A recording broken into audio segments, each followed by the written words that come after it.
꼭 알아야 할 어제의 뉴스. 인도네시아 국빈 방문을 마친 문재인 대통령은 아시아 태평양 경제협력체 APEC 정상회의가 열리는 베트남 다낭에 도착했습니다. 첫 일정으로 민간 기업인들과의 대화에 참석해 세계 최대 경제시장인 APEC에서의 자유무역 확대를 강조했습니다. 한, 중, 일과 미국, 러시아 등 21개 나라가 회원국인 APEC은 지역경제협의체입니다. 미국 우선주의를 표방한 트럼프 대통령이 처음 참석하는 만큼 보호무역이냐 자유무역이냐가 쟁점이 될 걸로 보입니다. 우리와 미일 중러 정상이 모두 참석하기 때문에 북핵 대응책도 핵심 의제입니다. 우리로선 내일 오후 한중 정상회담이 최대 관심사입니다. 문 대통령 취임 뒤 두 번째 회담이지만 사드 갈등 봉합 선언 뒤 첫 만남이어서 양국 관계 복원과 북핵 대응에서 구체적 합의가 나올지가 중요합니다. 문 대통령의 다음 달 중국 방문과 시 주석의 평창올림픽 참석은 이번 만남에서 확정될 가능성이 있습니다. 내일 오전엔 한 베트남 정상회담도 열리는데 북한 수교국인 베트남으로부터 북핵 대응 공조를 이끌어낼 수 있을지 주목됩니다. 민주당 백혜련 의원실을 통해 입수한 2013년 남재준 원장 당시 국정원의 공문입니다. NLL 대화록을 공개하기 전에 대통령 기록관에 대화록의 성격을 물은 겁니다. 그런데 남북 정상의 대화를 국정원이 녹취해 기록으로 작성했다고 적시돼 있습니다. 하지만 2007년 남북 정상회담의 녹취는 당시 청와대 비서관으로 배석했던 조명균 통일부 장관이 했습니다. 국정원은 청와대 지시로 이 녹음 파일을 받아 녹취록을 만들었고 수정도 청와대 지시로 했습니다. 하지만 이런 내용은 빠졌고 국정원은 대통령 기록물에 적용을 받지 않는 기관이란 점만 강조돼 있습니다. NLL 대화록이 공개 절차가 까다로운 대통령 기록물이 아니라 일반 공공기록물이란 유권 해석을 끌어내기 위해 사실을 왜곡한 걸로 보이는 대목입니다. 결국 대통령 기록관은 이런 질의에 NLL 대화록은 공공기록물이란 판단을 내렸습니다. 다만 대화록 작성 주체 등을 아는데 한계가 있다고 미심쩍어하며 사실관계에 따라 기록물의 성격이 달라질 수 있다는 단서를 남겼습니다. 하지만 남 전 원장은 이를 무시했고 대화록의 기밀을 해제한 뒤 전문을 공개했습니다. 검찰은 박근혜 정부가 4.13 총선을 앞두고 진짜 친박, 이른바 진박의 당선 가능성을 확인하기 위해 여론조사를 진행한 사실을 확인했습니다. 여론조사업체 A사에 의뢰해 어떤 친박 후보의 당선 가능성이 높은지 등을 알아본 겁니다. 2015년 11월부터 이듬해 3월까지 당내 경선을 앞두고 100여 건의 여론조사를 실시한 걸로 검찰은 파악했습니다. 공직선거법상 모든 선거 여론조사는 선관위에 반드시 신고하도록 규정하고 있는데 A사가 신고한 건수는 25건에 불과한 사실이 취재 결과 확인됐습니다. 특히 조사 대부분이 대구, 경북 지역의 진박 지지율과 관련해 이루어졌는데 이 지역 선관위에 신고된 건 단 한 건도 없었습니다. 검찰은 청와대가 신고로 인해 여론조사 사실이 드러날 경우 정치 개입 논란을 피할 수 없다고 보고 고의로 불법 조사를 강행한 것으로 의심하고 있습니다. 검찰은 신고를 누락한 정확한 이유를 확인하기 위해선 박 전 대통령 직접 조사가 불가피하다는 입장입니다. 방송 중간에 좋아요를 눌러주시면 새날팀들에게 큰 힘이 됩니다. 미리 감사합니다. 트위터가 진짜 언론입니다. 사이버사 댓글 공작 관련해서 지시하고 보고 받으셨습니까? 네, 북한의 기만적인 대남 선전선동에 대비해서 만든 것이 국군 사이버사령부 사이버 심리전 단이고 그들은 본연 임무 수행을 위해서 최선을 다했습니다. 이명박 전 대통령께 보고하셨습니까? 박근혜 정부 출범 직후 국방부가 2012년 국군 사이버사령부의 총선, 대선 댓글 공작을 지휘한 국방정책실에 사이버사 운영권을 전부 맡긴 것으로 확인이 됐었는데요. 이로써 2013년 10월 국정감사에서 댓글 공작이 폭로되면서 실체가 확인이 됐습니다. 당시 국방부 장관이던 김관진이 피의자 신분으로 불러서 조사를 했는데 빅뉴스가 하나 나왔죠. 예. 사이버사 활동 내역을 MB에 보고했다. 들어간 지 몇 시간 되지도 않았는데 확 불어버렸어요. 들어갈 때는 굉장히 당당하게 들어갔죠. 네. 김관진의 이런 발언으로 지금 떨고 있는 사람들이 굉장히 많아졌을 것 같은데. 저는 한 명밖에 생각이 안 나요. 다수는 누구 거지요? 이제는 검찰에서는 이미 이 김관진한테 이런 실토를 받아냈다는 거는요. 김관진이 딴소리 할 수 없을 만큼 증거를 이미 완벽하게 갖춰놓고 들이밀었다. 네. 그럼 딴소리 하면 김관진이 만약에 여기서 그럼에도 불구하고 증거가 있는데도 불구하고 딴소리를 하면 긴급 체포하고 구속영장을 날리거든요. 그런 상황은 피하고 싶은 거죠. 안 그러면은 다 내가 했다고 덮어 써야 되는데. 그렇죠. 그게 덮어 쓴다고 이야기 조각이 맞춰지면은 덮어 쓰겠지만 내가 다 했다고 덮어 쓴다고 한들 이야기 조각이 안 맞춰져요. 그리고 김관진이가 덮었을 이유도 없어요. 그렇게 충성스러운 사람도 아닌가 같아요. 맞아. 예. 그렇기 때문에 이미 이 증거에 따라서 빠져나갈 구멍이 없었다라고 보면은 자, 김관진 이번에 실토했고요. 남재준도 멀지 않았을 것 같고요. 정말로 꿈에 그리던 흔히 그렇게 얘기하더라고요. 504호실. 옆방으로. 예, 옆방으로 이명박이 12월 19일 날 생일을 맞이하여 입감되는 아주 이런 경사스러운 또 상황을 볼 수도 있을 것 같아요. 기왕이면 12월 18일이었으면 좋겠어요. 왜요? 그래야 19일 날 구속 상태에서 생일을 맞이할 거 아니에요. 잔인하다. 아, 네. 그런 거예요? 네. 19일 날 그 포토라인에 서면 그 집에서 미역국 먹고 나올 거잖아요. 그 기억 안 나요? 그 이명박 후보 시절에 그 SBS 방송에서 이렇게 대선 후보의 하루를 추적하기 위해서 갔더니 이제 그 리포터한테는 그 구리 노쇠로 된 그 공깃밥을 딱 주고 이명박한테는 그 가마솥 그 있잖아요. 돌솥밥? 네, 돌솥밥 이렇게 딱 주고 했던 그 장면. 그 평소에도 그렇게 먹는데 손님한테 그릇 주고 자기는 그런 가마솥밥 먹으면 그런 일이 있었어요? 예. 그 분명히 생일날 아침에는 미역국을 먹을 거예요. 아, 그러니까 저기 미역국은 아닙니다. 네. 생일날 아침에 미역국 먹고 나온다는 게 너무 열받잖아요. 아, 우리나라 사람들은요. 만으로 60살이 넘으면은요. 네. 미역국을 안 먹어요, 생일날. 그럼요. 아, 그래요? 소고기 묵국. 우리 제사상에 올리는 거 있죠? 네. 공식적으로 그걸 먹게 돼 있어요. 왜요? 미리 먹는 건가요? 아니, 그게 아니고, 예, 한갑자. 60년을 살면, 네. 미역국을 먹으면서 건강해라 이런 게 아니고, 더 좋은 걸 주는 거예요. 아. 소고기 들어간 묵국. 그래서 이제 장수해라. 지금 현재 76세니까 뭐 소고기 묵국을 먹든 뭐 생미역을 씹어 쳐먹든 어쨌거나 19일 아침에 뭔가 좋은 걸 먹고 나오는 건 좀 마음에 안 들어요. 혹시 12월 19일 날 그 서울구치소에 아침 메뉴가 미역국 나오는 거 아닌가요? 그것도 괜찮겠네요. 제도로서의 민주주의가 흔들리고 구타는 일은 이제 없습니다. 민주주의가 밥이고 밥이 민주주의가 되어야 합니다. 검찰이 김관진 전 국방장관을 조사하면서 이명박 전 대통령이 군 사이버사령부에 큰 관심을 나타냈다는 진술을 확보했습니다.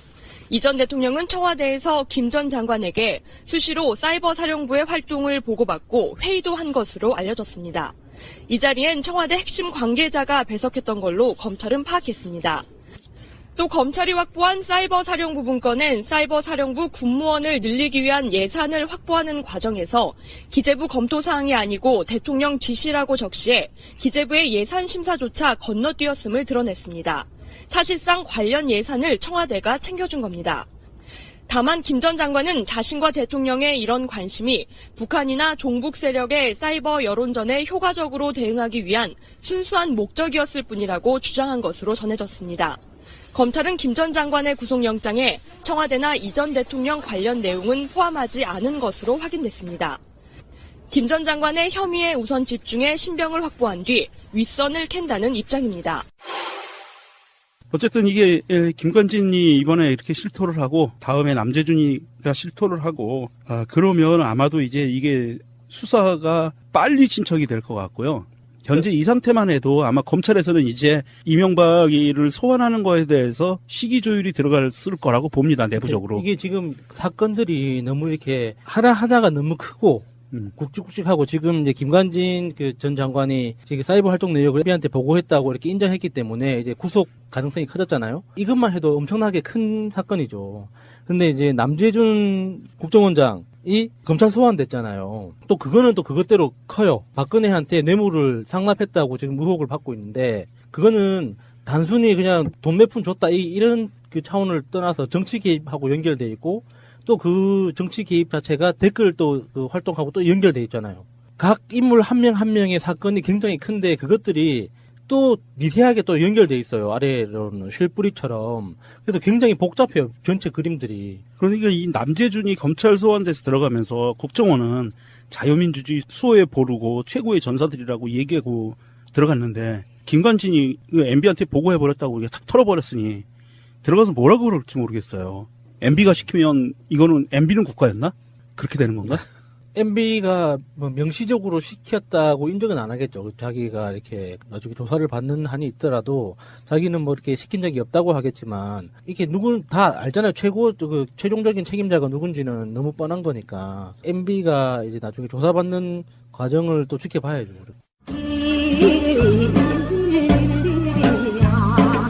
제가 MB의 아바타입니까? 아니면 아니라고 본인이 해명하십시오. BBK라는 수사 자문회사를 설립을 하고 여러분 이거 다 거짓말하는 걸 아시죠?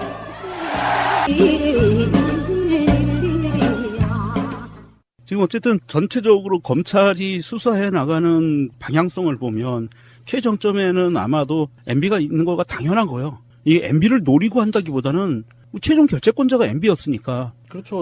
목표는 MB가 될 수밖에 없는 거예요. 이거는 필연적으로. 전부 관련된 관련자들 달달달달달달달달 볶다 보면 결국에는 그게 한 곳으로 모이게 되잖아요. 그렇죠. 그럼 그 어디로 모이는가가 너무 뻔한 거니까. 그게 뭐 처음부터 MB를 목적으로 두고 사람들을 지금 조사하는 게 아니잖아요. 그렇죠. 각각의 사건들을 조사하다 보니까 그게 한 곳으로 모이고 있는 것뿐이지. 그러니까 이게 지금 김관진이 실토한 것처럼 MB한테 보고가 됐고 MB가 지시를 내린 거라면 2012년 대선 당시에 사이버사의 그 댓글질들 이런 부분들 공작단 댓글 공작단 저기 MB가 그랬다면서요. 국정원에 사이버 전사들을 뽑을 때 호남 사람들은 뽑지 말라고. 예, 봤습니다.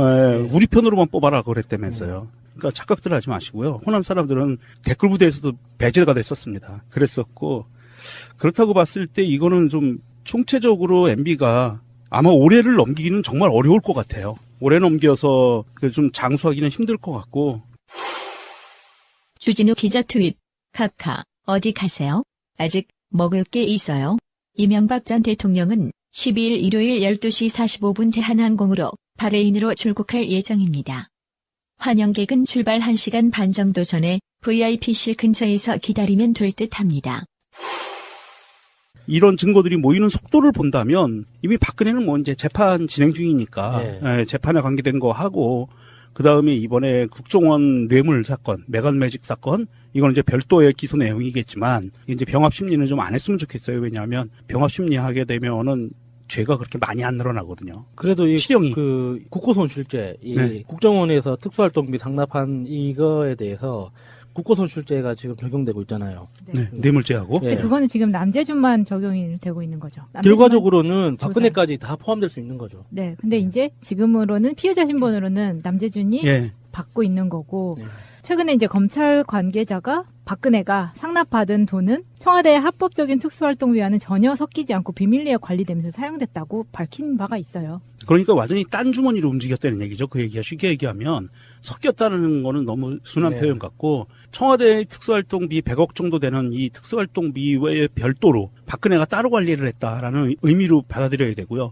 이 돈이 어디로 쓰여졌는가도 굉장히 중요하지만 어디로 쓰여졌는가는 이거는 전체적인 돈의 쓰임새와 어떤 놈이 어떤 목적으로 받았는지 처벌하기 위해서는 반드시 필요하지만 이게 어디로 쓰였는지하고는 전혀 상관이 없다는 거예요. 국고손실죄와 뇌물죄에서는 이 돈을 어디다 썼는지는 전혀 의미가 없어요. 그러니까 사람들이 언론들이 물타기를 할 때 어디로 쓰여졌는지 이 용처를 밝혀내야 된다. 그래야 이게 뭐 된다라고 이야기를 하고 있지만 전혀 상관이 없다. 뇌물은 뭔가 반대급부를 주는 것과 그 다음에 받았다. 이 두 가지로 그냥 끝나는 거예요. 그러니까 특히 이게 공무원 조직 사이에서 있었던 뇌물이기 때문에 더 그래요. 그래요. 보통 사인 간의 뇌물이나 보통 민간인이 공직자한테 주는 뇌물에 대해서는 대가성 여부를 따지잖아요. 근데 공직자 사이에서 주고받는 뇌물은 그게 없어도 그 뇌물로 바로 인정이 되는 거죠. 그럼요. 거기다가 최종적으로 뭐 그 남재준 전 원장도 그렇고 그 박근혜도 그렇고 국고손실죄라는 게 생각보다 굉장히 센 죄거든요. 진짜 무거운 죄예요. 그러면 예. 굉장히 센 죄고요.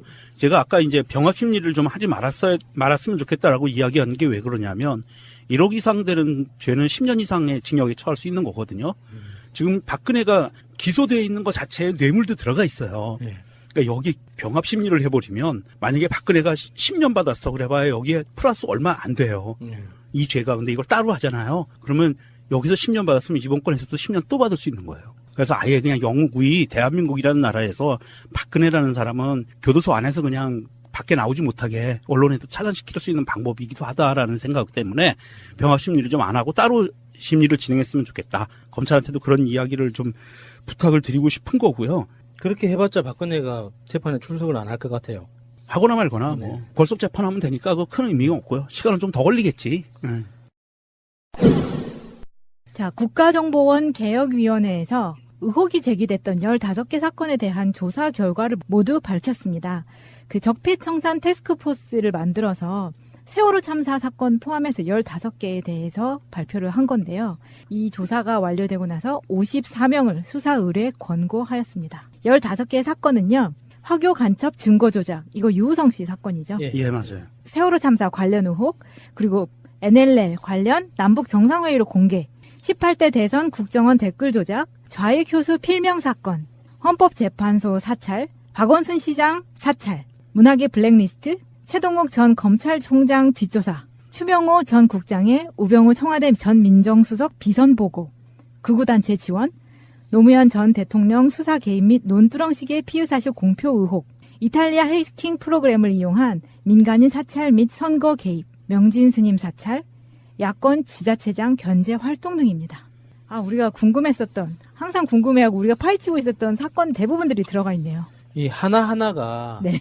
정말 어마무시한, 그러니까 우리 사회 역사에 길이 남을 만큼 충격적인 게 이렇게 한 번에 쭉 15개를 나열해 보니까 너무 하나하나가 작아 보여서 속상하네요. 그렇네요. 예.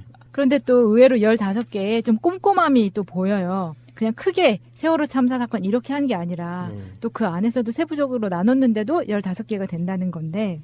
그러니까 이게 처음부터 보면 화교 간첩 증거 조작, 이거는 유우성 씨 네. 그 간첩 조작 사건 이거 말하는 거잖아요. 네.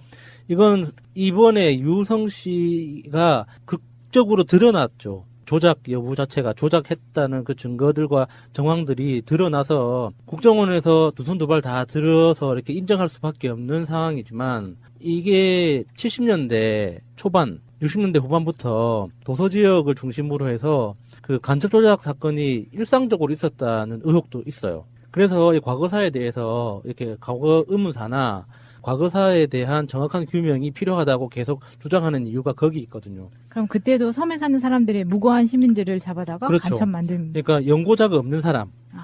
그러니까 다른 사람한테 억울함을 호소할 길이 없는 사람들만 골라서 간첩으로 몰았기 때문에 그 대상자들이 대부분 다 이제 도서 산간 지역에 사는, 특히 섬에 사는 사람들이 억울한 누명을 많이 썼다고 알려져 있죠. 그래서 유우성 씨 사건만 해도 이제 대표적으로 이제 밝혀진 거기 때문에 다행이긴 한데 이거 하나로 끝날 일은 아니에요. 그렇죠. 예, 그래서 이거 반성한다고 해서 국정원을 용서하거나 그래서는 안 된다는 거죠. 15개 조사를 완료했다라고 공식적으로 발표를 했고요. 그 발표한 거에 대해서 그럼 결과가 뭔데?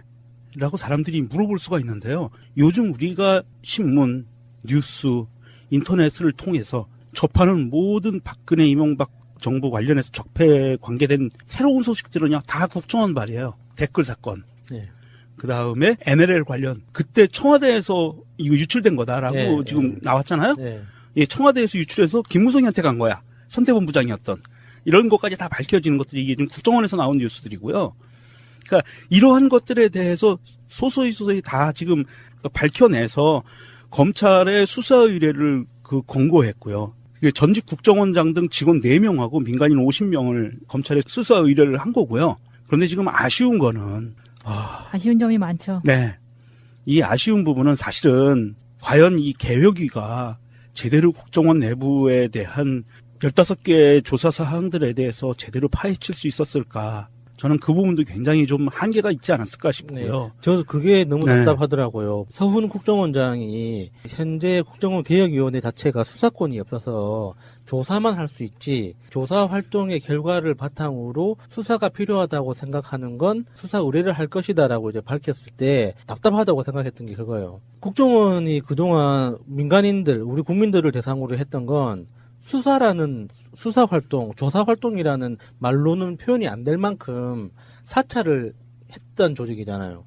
근데 그런 정보 조직이 왜 수사를 못할까? 법적으로는 못하겠죠. 법적으로는 국정원법의 대상이 되는 그 사건이 아니고 내부 사건이기 때문에 국정원법을 적용하기 힘들다는 형식 논리는 이해하는데, 그렇다고 해서 자기들이 밝힐 수 있는 거를 밝히지 못했다라고 이야기하는 건 너무 앞뒤가 안 맞는 것 같아요.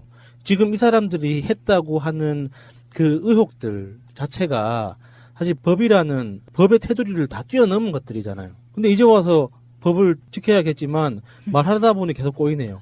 너무 답답해, 이런 게 지금. 우리가 겪고 있는 지금 이 상황 자체가 너무 복잡하고. 국정원 개혁이라고 해서 15개 사건이 사실은 이 타이틀 자체는 굉장히 잘 만든 것 같긴 한데, 지금 끝냈다는 이 상황의 디테일을 들어가 보면요. 예를 들어서 국정원이 세월호를 소유했다는 주장, 여기에 대해서는 관련 사례나 구체적인 정황이 없다. 세월호 매입, 등기, 증개축, 운항 허가, 이런 절차 관련한 서류상의 소유주명은 청해진 해운으로 돼 있다.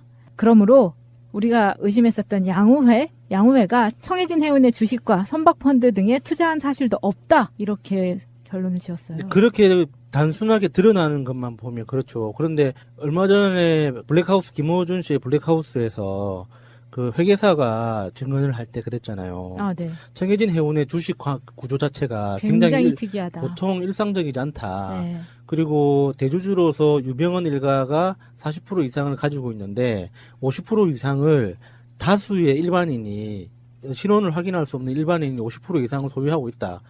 그게 어떤 집단적 그룹이 아니라 일반인으로 그냥 이름이 수십 명으로 이렇게 만들어져 있는데, 그 사람들 개개인이 어느 정도의 주식을 소유하고 있는지도 밝혀지지 않고 전체 덩어리만 그렇게 확인되고 있다는 거잖아요. 그러니까 그런 의혹들이, 예를 들어서 양우회가 청해진 해운의 지분을 가지고 있다, 이런 식으로 밝혀지지는 않을 거라고 봐요. 그리고 양우회의 그런 수익 활동, 수익 사업들이 국정원 서버에 기록될 리가 없죠. 양우회는 양우회대로, 그리고 양우회가 아니더라도 국정원 퇴직자들끼리, 안 그러면 국정원 현직과 그 선배, 퇴직한 선배들끼리 모이는 사적인 모임 안에서 이루어지는 그 사적인 비즈니스 프로젝트들도 많을 거란 말이에요. 그러니까 그런 방식으로 어떤 식으로 진행됐다고 하는 건 우리가 추측할 수가 없어요. 그러니까 국정원 서버에 없으니까 세월호는 국정원과 관계없어라고 단정 짓기에는 그동안에 국정원이 해왔던 그 미심적인 일, 사조직들, 이런 것들이 너무 광범위하거든요. 그래서 이렇게 15개 사건으로 조사 결과를 정리한 건 잘 했는데, 그렇다고 해서 이게 끝도 아니고, 개별 사건 하나하나가 사실 너무 큰 거예요, 진짜. 맞아요. 지금 이 개별 사건들을 보면 이제 15개 중에, 좀 잠깐만 좀 살펴보겠습니다. 네. 댓글 부대를 통한 여론 조작과 관련해서는 지난 8월에 이미 외곽팀 팀장 30명, 그리고 중간에 교체된 18명 등 48명에 대해서 검찰 수사 의뢰를 했고요.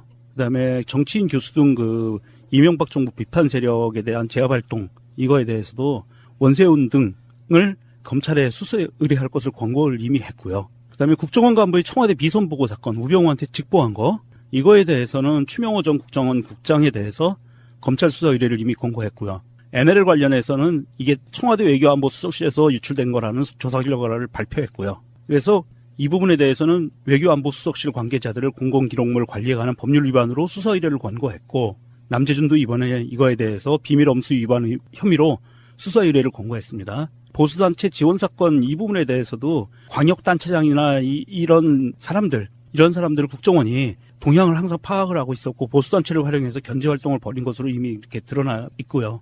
블랙리스트 관련해서도 블랙리스트를 작성하는 데 대한 단초를 제공했다는 조사 결과가 나왔고요. 최동욱 검찰총장 개인정보 유출 사건에 대해서도 이 부분에 대해서 조사 자료를 검찰에 이첩을 했고요. 국정원 직원의 단독 행위가 아닐 개연성이 있다라고 하면서 조사 자료를 검찰에 이첩하고 해당 직원에 대해서 개인정보보호법 위반 행위에 가담했고, 그다음에 여기에 또 가담한 성명불상의 공범, 누군가 공범들이 있었다는 얘기예요.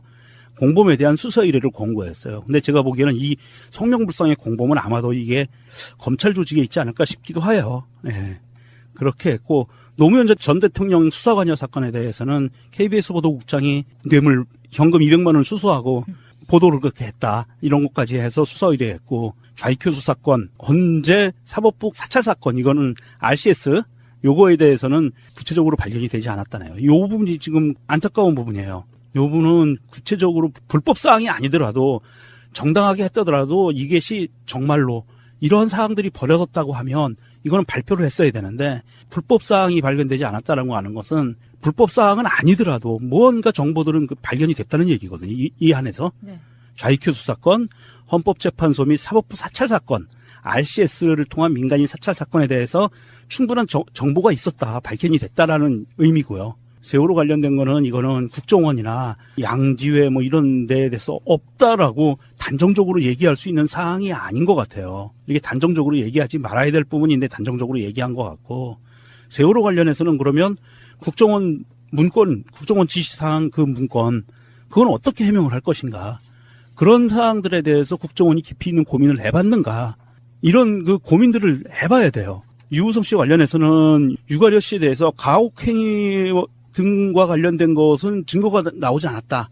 이렇게 이야기가 나오고 있고요. 모니터를 통해서 참관하는 등 신문을 하는데 합동신문센터에서 증인이 모니터를 통해서 참관하는데 고성이 들려서 쳐다보니 페트병이 바닥에 떨어져 있는 것을 보았다. 그냥 이 정도의 증언밖에 확보하지 못했다라는 얘기예요. 그러면서 고압적이고 폭력적으로 신문을 하지 않았다라고 이야기했고요. 그럼에도 불구하고 재발 방지를 위한 제도 개선책 마련을 권고했다고 나오고 있어요. 이 적폐청산 TF에 그 CCTV를 돌려볼 수 있는 권한이나 이런 것도 없었나요? 글쎄요, 거기까지 제가 자세히 모르겠는데. 사실 이게 합신센터에서 가혹행위가 있었다 없었다라는 이 논란 자체가 웃긴 거예요. 합신센터라는 그 환경 자체가 가혹행위인 거예요. 사람을 그 외부와 철저하게 차단시켜 놓고 어떤 통신도 못하게 완전히 격리시켜 놓은 다음에 자기들이 제공하는 정보만 가지고 판단하라고 강요하는 게 그게 가혹행위지. 그게 가혹행위라는 게 굳이 육체적으로 뭐 때려야 하거나 무슨 뭐 이렇게 그 괴롭히거나 뭐 욕설을 하거나 이것만 가혹행위는 아니거든요. 그렇죠. 예. 그래서 그 당시에 유가려 씨는 또 보통 통상적으로 3개월, 6개월 정도가 아닌 어마어마하게 긴 기간 동안 그렇죠. 합신센터에 있었고요. 아무래도 지금 국정원에서는 이 적폐청산 TF를 통해서 이번 15개 수사 결과, 조사 결과를 발표를 했고요. 적폐청산 TF가 갖고 있는 한계는 분명했습니다. 사실은 버거웠을 거라고 봐요. 제가 보기에도. 왜냐하면 기한이 정해져 있었거든요. 이 기한 안에 다 끝냈어야 돼요. 그러다 보니까 굉장히 버거웠을 거라고, 비협조적인 당사자들이 근무하는 조직 내에서 굉장히 버거웠을 거라고 보고요. 이 부분에 대해서 국정원 적폐청산 TF는 국정원에게 어떤 이 절차라든지 이 국정원 구조라든지 이런 부분에 대해서 개혁안에 대해서 권고를 했다라고 해요. 개혁위에서는 15개 사건에 대한 조사 결과 발표는 완료가 됐지만 국회 정보위원회와 국민들에게 추가로 조사를 요청한 사안에 대해서는 향후 예비조사 한 다음에 조사의 필요성을 판단하여 정식 조사를 진행해 나갈 예정이라고 했는데 이럴 거면 처음부터 좀 잘 해주지 이런 생각이 함께 드는 이슈였습니다. 새가 날아든다는 여러분들의 하트를 먹고 삽니다. 잊지 않으셨죠? 에피소드 제목을 누르고 플레이가 되면 오른쪽 위에 하트를 꼭 눌러주세요. 오늘도 감사합니다. 더 많은 분들이 들을 수 있도록 하트 꼭 눌러주세요.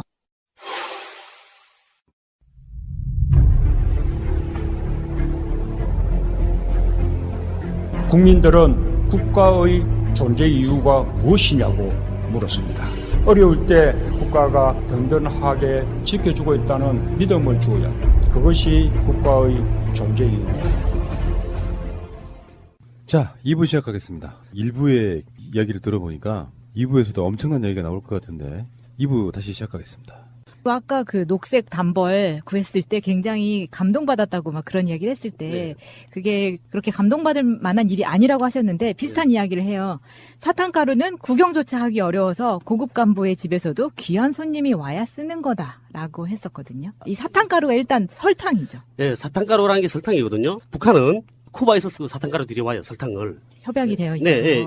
옛날에 그 피델 가스트로 있을 때부터 다 했거든요. 혹시 이게. 김현희도 쿠바에서 교육했죠? 네, 그렇죠. 그 고백력에 의하면. 네, 네. 북한에서는 강철 줘요. 강철을 주고 쿠바는 사탕가루 주게 되고 지금도 들여와요. 그러면 그 사탕가루가 역시 귀한 게 아니라는 말씀이신 네, 거죠? 그때 당시에도 이게 식료상점, 그다음 제약공장에 사탕가루 쓰잖아요. 식료공장에서 쓰고 거기 가면 이렇게 쌓여 있었어요. 우리 어머니가 의약품관리소 부기원이었거든요. 그 의약품관리소 옆에 제약공장이 있었어요. 그래 그 아이쪽에 그 제약공장 마당에 들어가면 사탕가루 쌓여 있었거든요. 그러면 똑같이 간식이 없어서 밀가루를 쪄낸 것만 먹고 간식이나 빵 같은 거는 구해서 먹기 어렵다고 했거든요. 그때 당시에는 북한이 잘 살 때예요. 지금 이게 한국에 와 있는 탈북자 3만 명이잖아요. 그 사람들한테 물어봐요. 누구한테나. 어느 사람한테나 물어봐도 80년대까지는 잘 살았단 말이에요. 근데 그 이야기는 뭐 우리 나라에서도 공인돼 있는 얘기예요. 박정희가 그래서 경제정책 뭐 이런 거 하면서 경제적으로 역전이 된 게 얼마 되지 않은 시점이었던 거죠. 네. 북한이 훨씬 잘 살았던 시절이 있었습니다. 인정. 상점에 가면 가자람 디디고 쌓였어요. 사탕 가자가. 예? 이 엿이 질질 녹아서 내려서 판매원들이 안타까워서 막 달려다니고 방송으로 막 불어요. 좀 가져가라고 빨리 와서. 다 매대에서 녹잖아요. 다. 못 쓰게 되니까 말해요. 와서 빨리 가져가라고. 김현희는 그 우리가 교육받았던 거랑 똑같은 방식으로 북한을 바라보고 있네요 지금. 우리가 그렇게 교육받았거든요. 네. 정말로 못 사는 나라. 하다못해 그 맛있는 사탕도 구하기 힘들다. 그렇군요. 자 다음은요. 좀 긴 질문인데 중학교에 올라가서부터는 어머니를 도와서 아파트 공동 화장실을 청소하고 공동 수도에서 물을 깃고 연탄을 찍어 아파트 벽도에 올리고 그러니까 구멍탄? 구공탄 아닌가요? 연탄이란 소리예요. 네. 구멍탄. 그 구멍탄 재를 버리고 가구마다 할당된 인분까지 말렸다고 하는데 평양시 중심부에 있는 아파트들도 중국처럼 공동 화장실과 공동 수도를 사용합니까? 그러지 않죠. 네, 지금 거기에서 자꾸 이 김현희가 중국 사람이 아닌가 하고 내 생각되거든요. 중국은 이렇게 해요. 그런 게 있거든요. 지금도 그런 게 있어요. 지금 김현희가 말하는 중학교 때가 75, 6년 그렇죠. 쯤이거든요. 예. 그런데 그때 당시에도 평양시가 그런 집들이 없었어요. 북한에는 이렇게 공동 화장실, 공동 식당 쓰는, 공동 수도 쓰는 게 정말 드물고 없었거든요. 그때 당시도. 다 거짓말이네, 그럼. 예. 근데 그 평양시 중심부잖아요, 거기가. 고난의 행군이라는 게 북한에 제일 힘들었죠. 예, 96년도. 그때도 평양시는 그 가스 공급 다 했어요. 그러면 구멍탄으로 난방을 한다는 것도 거짓말이고. 예, 그 거짓말이죠. 그리고 평양시 중심부에 살았음에도 불구하고 인분을 말려서 바쳐야 했다 이런 예. 이야기가 있는데. 그 인분은 90년대 중반경부터 인분을 말려서 바치기 시작한 것 같아요, 북한 사람들이. 그전에는 인분 말리지 않았어요. 왜 하는 거예요? 그러니까 이게 비료 대신 내잖아요. 근데 중국에서 중국 사람들은 인분 말리거든요. 아이고 어쩌냐. 김현희 씨 이상한데? 더군다나 평양시 중심구역이잖아요. 인분 말리자면 그 공동 화장실이 있어야 돼, 바깥에. 그런데 평양시 중심구역에서 평양에 들어가면 대소변 보는 게 제일 바빠요. 길거리에 나섰다가. 왜 그러냐면 위생실이 다, 화장실이 다 집안에 다 있거든요. 화장실이 집안에 다 있으니까 정말 찾기 힘들거든요. 공동 화장실 찾기가. 예? 근데 더군다나 그 공동 화장실에서 인분 퍼서 말리면 그 똥내 얼마나 많아요. 근데 평양시 중심부에서 똥내 피운다는 건 말도 안 되는 거죠, 그게. 김현희 씨는 어디서 살다 온 겁니까? 궁금하고요. 자, 다음에 빨리 진행하겠습니다. 예. 생선회. 김현희 말에 의하면은 굉장히 고급 음식이어서 일반인들은 못 먹는다 이런 이야기도 했는데. 80년대 말 90년대 초까지는 물고기가 정말 많이 잡혔어요. 북한에. 그 길 가던 개도 명태 대가리 주면 안 먹었거든요. 명태 보면 머리 돌리고 그냥 갔어요. 길바닥 떨어지는 거. 예. 그런데 정말 그때도 그 물고기를 가지 안 가서 방송차 타고 다니면 선전했어요. 빨리 가져가라고 좀. 그러면 어차피 높은 간부하고 먹었다는 잉어회도 마찬가지겠네요? 잉어 북한에 저수지 많잖아요. 금수강산 삼천리 아니에요, 우리나라가. 얼마나 강이 많고 호수가 많아요. 그 호수에 가면 잉어 가뜩해요, 북한에도. 그 북한의 물이 깨끗하잖아요. 북한 사람도 지금도 먹거든요. 나는 이분도 걱정된다. 왜냐하면 비형 간염이 남한에서는 거의 민물고기 안 먹어요, 회로. 네. 그래서 이게 물이 나빠서 그러는 거죠. 그러니까. 네. 북한의 물은 정말 좋아요. 이게 맛내기 이런 것도 형편이 되는 집만 먹는다고 했는데 이 맛내기가 뭐예요? 조미료? 네, 조미료 이름만 뭐더라? 소금, 간장 이런 거. 미원, 다시다 네, 이런 거. 네, 다시다 그런 거예요. 근데 그거 많이 그 사람도 다 일반적으로 그거 쳐서 먹었어요. 그때 당시는. 그러면 귀한 게 또 아니라는 아니죠. 평양에 맛내기 공장이 있어요. 일본에서도 많이 들여왔거든요. 아지나모도. 진짜 제가 어렸을 때 시골에 살았거든요. 네. 그때 우리 시골 형편이랑 좀 비슷한 정도의 어떤 흉내내기예요. 지금 김현희가 말하고 있는 거는. 네, 알겠습니다. 자, 다음에 1987년 여름 칼기 폭파 사건이 났던 바로 그 해 여름이고요. 한국에서는 6.29 선언이 있던 바로 그 즈음이에요. 6월 항쟁이 있던 바로 그 즈음.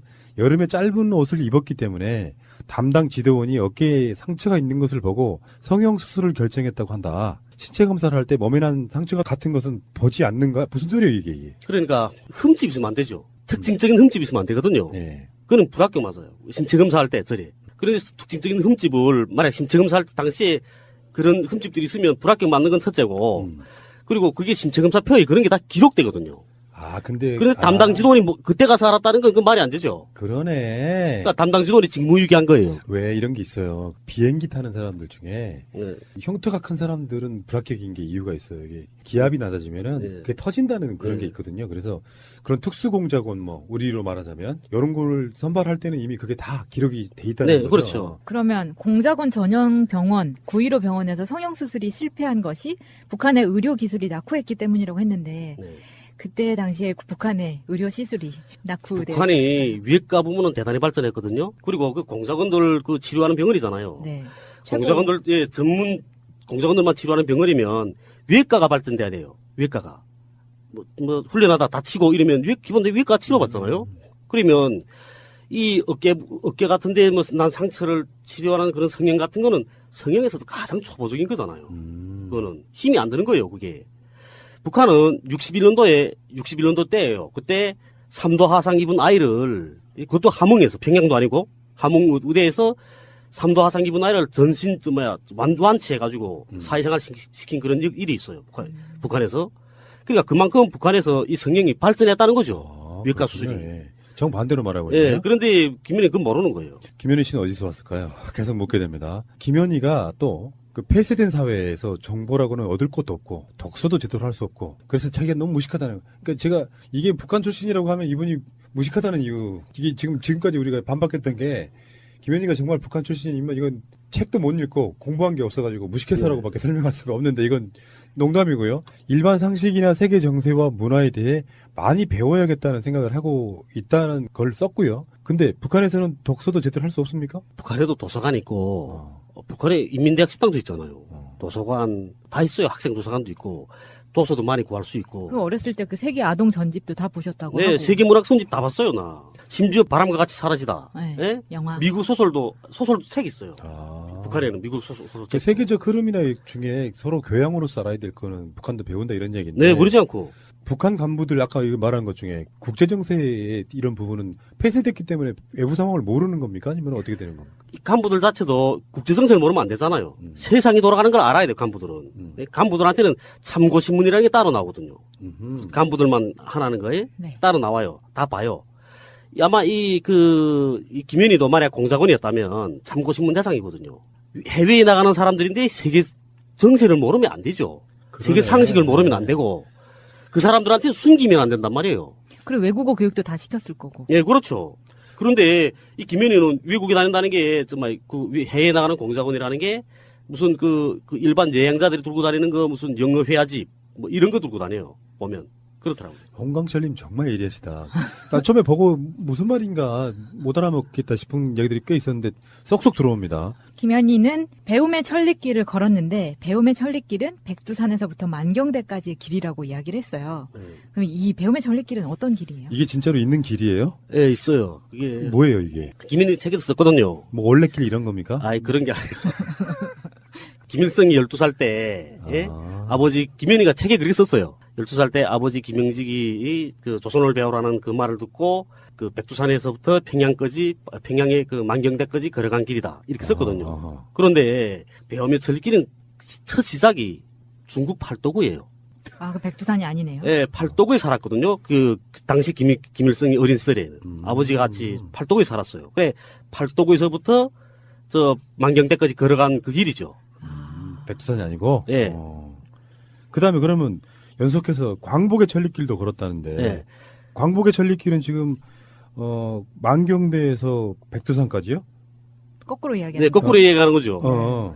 근데 광복의 천리길은 또 거꾸로인 거예요, 이제. 만경대에서부터 팔도구까지. 그러니까 완전 14살 때 아버지가 체포됐다는 말을 듣고 조국을 광복하지 않으면 돌아오지 않으리라. 이런 말을 듣고 그런 결심을 가지고 그 만경대에서부터 팔도구까지 다시 걸어 나간 거예요. 그 똑같은 길이에요. 백두산이 아니네요, 완전. 아니, 완전히 지대가 완전히 달라요. 이게 북한의 아이들도 하는 거예요. 그 노래가 있거든요, 북한에. 야, 그러니까 이런 조작질은 하면 안 되겠습니다. 상황이 공공해가지고 이런 식의 어떤 조작에 놀아나다고 하면은 하나하나가 다 디테일이 다 틀리네요. 근데 이게 87년도엔 30년 후에 우리가 이런 걸 하고 있을 거라고 생각을 못 했으니까 그랬겠죠. 그러니까 탈북자들이 이렇게 생겨서 이거를 증명할 사람들이 나타날 것이라는 건 타산 못한 거예요. 네. 아, 그러네. 가보지 않았으니 사람들이 어떻게 알아? 네. 아하. 알겠습니다. 빨리 한번 가보실까요? 김현희가 대학생들은 평양에서부터 걸어서 개천, 희천, 강계, 후창을 거쳐 백두산까지 강행군을 시키는데 자기들은 중학생이었기 때문에 해산까지 기차를 타고 가서 그곳에서부터 행군으로 건창, 백예봉, 곤장덕, 청봉, 삼지연 등 수경지를 거쳐 백두산 천지에 이르렀다고 했어요. 중학생도 이렇게 걷고 대학생도 이렇게 걷는 건가요? 김인혜가 그러잖아요. 중학생들은 이렇게 뭐 기차를 타고 가서 뭐 해산에서 내려서 이렇게 네, 걸어간다고. 네. 그런데 방향이 완전히 틀려요. 해산이라는 건 양강도거든요. 그 다음에 이제 배움의 철길 노종에 속해 있는 거는 평안북도하고, 평안남도, 그 다음 저기 평안남도, 평안북도, 그 자강도에 속해 있는 그게요. 그러니까 이 지대적으로 완전히 다른 데로 지금 가고 있거든요. 배움의 철길 간다는 게 우선. 그리고 배움의 철길은 김일성이 12살 때 걸었거든요. 12살 때 걸었는데 그렇기 때문에 아이들도 다 걸어요. 그럼 강제적으로 무조건 걸어야 되는 길인 거예요? 그렇죠. 그게 평양부터 개천까지는 김일성이 기차 타고 갔어요. 그렇기 때문에 평양부터 개천까지는 기차를 타고 가거든요. 그래 개천부터 걸어요. 쭉. 그러면 그거는 중학생이든 대학생이든 다 똑같은 건가요? 네, 다 똑같아요, 그거는. 그럼 매년 걷는 거예요? 배움의 철길 가는 거는 이제 아까 말했잖아요. 모범분단생 채했다거나 상 받은 사람들. 네, 상 받은 사람들 보내는 거예요, 거기로. 영광스러운 거고. 네, 아무 사람이나 가는 게 아니에요. 그 배움의 철길 거기 가게 되면 진짜 영광스럽거든요. 자, 그러면 연속해서 그 광복의 천리길 행군 때 군대식으로 줄을 서서 혁명가요를 부르며 하루 150리를 걷기 때문에 발이 부르떴다고 했는데 학생들이 하루 150리씩 걷게 합니까? 아니죠. 150리 일반 사람도 못 걷죠. 예, 100리가 40km예요. 예. 제가 그 군대에 있을 때 또 행군의 도사 아니겠습니까? 네. 그 100리가 40km 맞고요. 이 어린 학생들한테 지금 60km 정도를 걸리는 거잖아요. 예. 어떻게 해요, 이거? 그 배움의 철길 가면 어떠냐면 김일성이 걸은 것만큼 딱 걷게 해요. 12살 때 걸은 것만큼 하루에 대체로 70리, 75리 이렇게 걷거든요. 네. 예? 그리고 매일 주간 행군만 해요. 그렇게 하다가 희천하고 향산 사이에서는 김일성이 밤에 야간에 걸어 넘었거든요. 그 길을. 희천하고 향산. 그게 50월이거든요. 그 구간만 야간 행군 50월이 하고 나머지는 70리, 70월이 다 이래요. 아하. 150리를 하루에 걷는 거는 말이 안 되는 예, 말이 안 되죠. 그 내가 실- 배움의 철길 가본 사람이에요. 실제로 그러니까 처음에 한 30km쯤 걷는다는 느낌인데요. 그 정도는 보통 우리 일반인들도 걸을 수 있는 거리예요. 근데 군인들도요. 60km 이상을 걷게 하면은 거의 낙오하는 사람도 많습니다. 네. 초반에는 이런 경우고. 그래서 그 낙오하는 사람들을 의료기구를 실은 작은 버스가 따라오면 낙오자들을 태웠지만 학생들은 안 탄다. 타지 않는다고 했다고 해요. 그러면 이 정도로 그런 의료차가 뒤에 따라오는 그런 게 되나요? 의료차가 따라다니는 건 아니죠, 그게. 그만한 의료차가 없죠. 내일, 답사행군대는 내일 있거든요. 내일인데 전 구간에 다 있어요. 답사행군대가. 끊임없이 간단 말이에요, 그게. 그럼 차가 따라다니는 게 아니라 요소요소에 그래서 요소에 답사 수용소들이 있죠. 그러니까 묵을 수 있는 답사 수용소들이 있고, 그 답사 행군대 그러니까 답사 구간 있잖아요. 네. 배엄의 천리길 답사 행군 전 구간을 통과하는 자동차들은 답사 행군대 그 사업을 보상하게 돼 있어요. 그걸 의무로 지거든요. 그래 답사 행군대 가다는데 다리 아프잖아요. 다리 아프면 손 들어요, 이렇게. 그럼 선생님이 담임 그 교원이 따라가 책임진 교원들이 있어요. 3명씩 따라가거든요. 그 교원들이 학생을 데리고 지나가는 차를 세워요, 손 들어서. 그러면 아무 차나 다 서거든요. 그럼 태워주는 거예요? 무조건 태워줘야 돼. 그거 안 태워주면 그 운전수 목이 뚝 잘라요. 날아가요. 저리. 반동이 되는구나. 예, 반동이. 그게 무조건 그건 세워주는 거예요. 그렇게 움직이지. 의료차 따라다니는 게 아니에요. 그렇군요. 근데 그 백두산 행군 나설 때 저기대복을 입고 오각 별모자를 쓰고 다리에는 각반을 차고 항일 유격대식으로 옷을 차려입는다 이렇게 썼는데 이 복장이 맞습니까? 그러니까 이 김현희는 대학생들은 그렇게 해요. 근데 학생들은 학생복 다 입고 가요. 아, 교복. 예, 교복 입고 이게 넥타이 메고 소련단원들은 넥타이 메고 사라총원들은 여기다 배지 다 달고 이렇게 하고 가요. 배미 들길 답사 행군대라는 이런 그 또 표식이 있거든요. 그거 달고 가요. 이게 알기는 알고 있는 부분이 있어요. 네. 근데 이게 굉장히 어설퍼서 팩트 하나하나가 다 들린 거예요, 지금. 네, 그렇죠. 그러니까 간단히 말하면 김현희 고백록 팩트 체크하고 있는 거예요, 지금. 네. 또 학생 시절에 평화지 중화구역 주변의 야산에 있는 3.4mm의 박격포, 여자 붉은 청년 근위대 야영소로 배속이 되어 갔다고 했거든요. 이런 게 있어요? 우선 3.3mm 박격포라는 게 있거든요. 그 군대 갔다 온 사람들 3.3mm면 어느 만큼 돼요? 3.3mm 손 요만한 아마 볼펜 이 끝에 요만한 이것도 5mm쯤 되겠네요. 네. 3점 요만한 거 뭐 박격포로 어디 뭐 아이들 장난감도 아니고 우선 첫째. 네. 그래요. 그리고 붉은 청년근위대라는 거는 보병 전술을 가르치거든요. 네. 붉은 청년근위대는 준군사 조직이에요. 그래 보병 전술을 가르치지 포병에 대해 가르치지 않거든요. 아, 그러면 보병 전술에 들어갔다고 했는데 박격포를 했다라고 잘못 이야기한 거예요. 네, 그렇죠. 이거 재밌네요. 그 3.3mm 박격포라는 게 나도 그냥 무심코 지나쳤는데 생각해보니까 이게 정.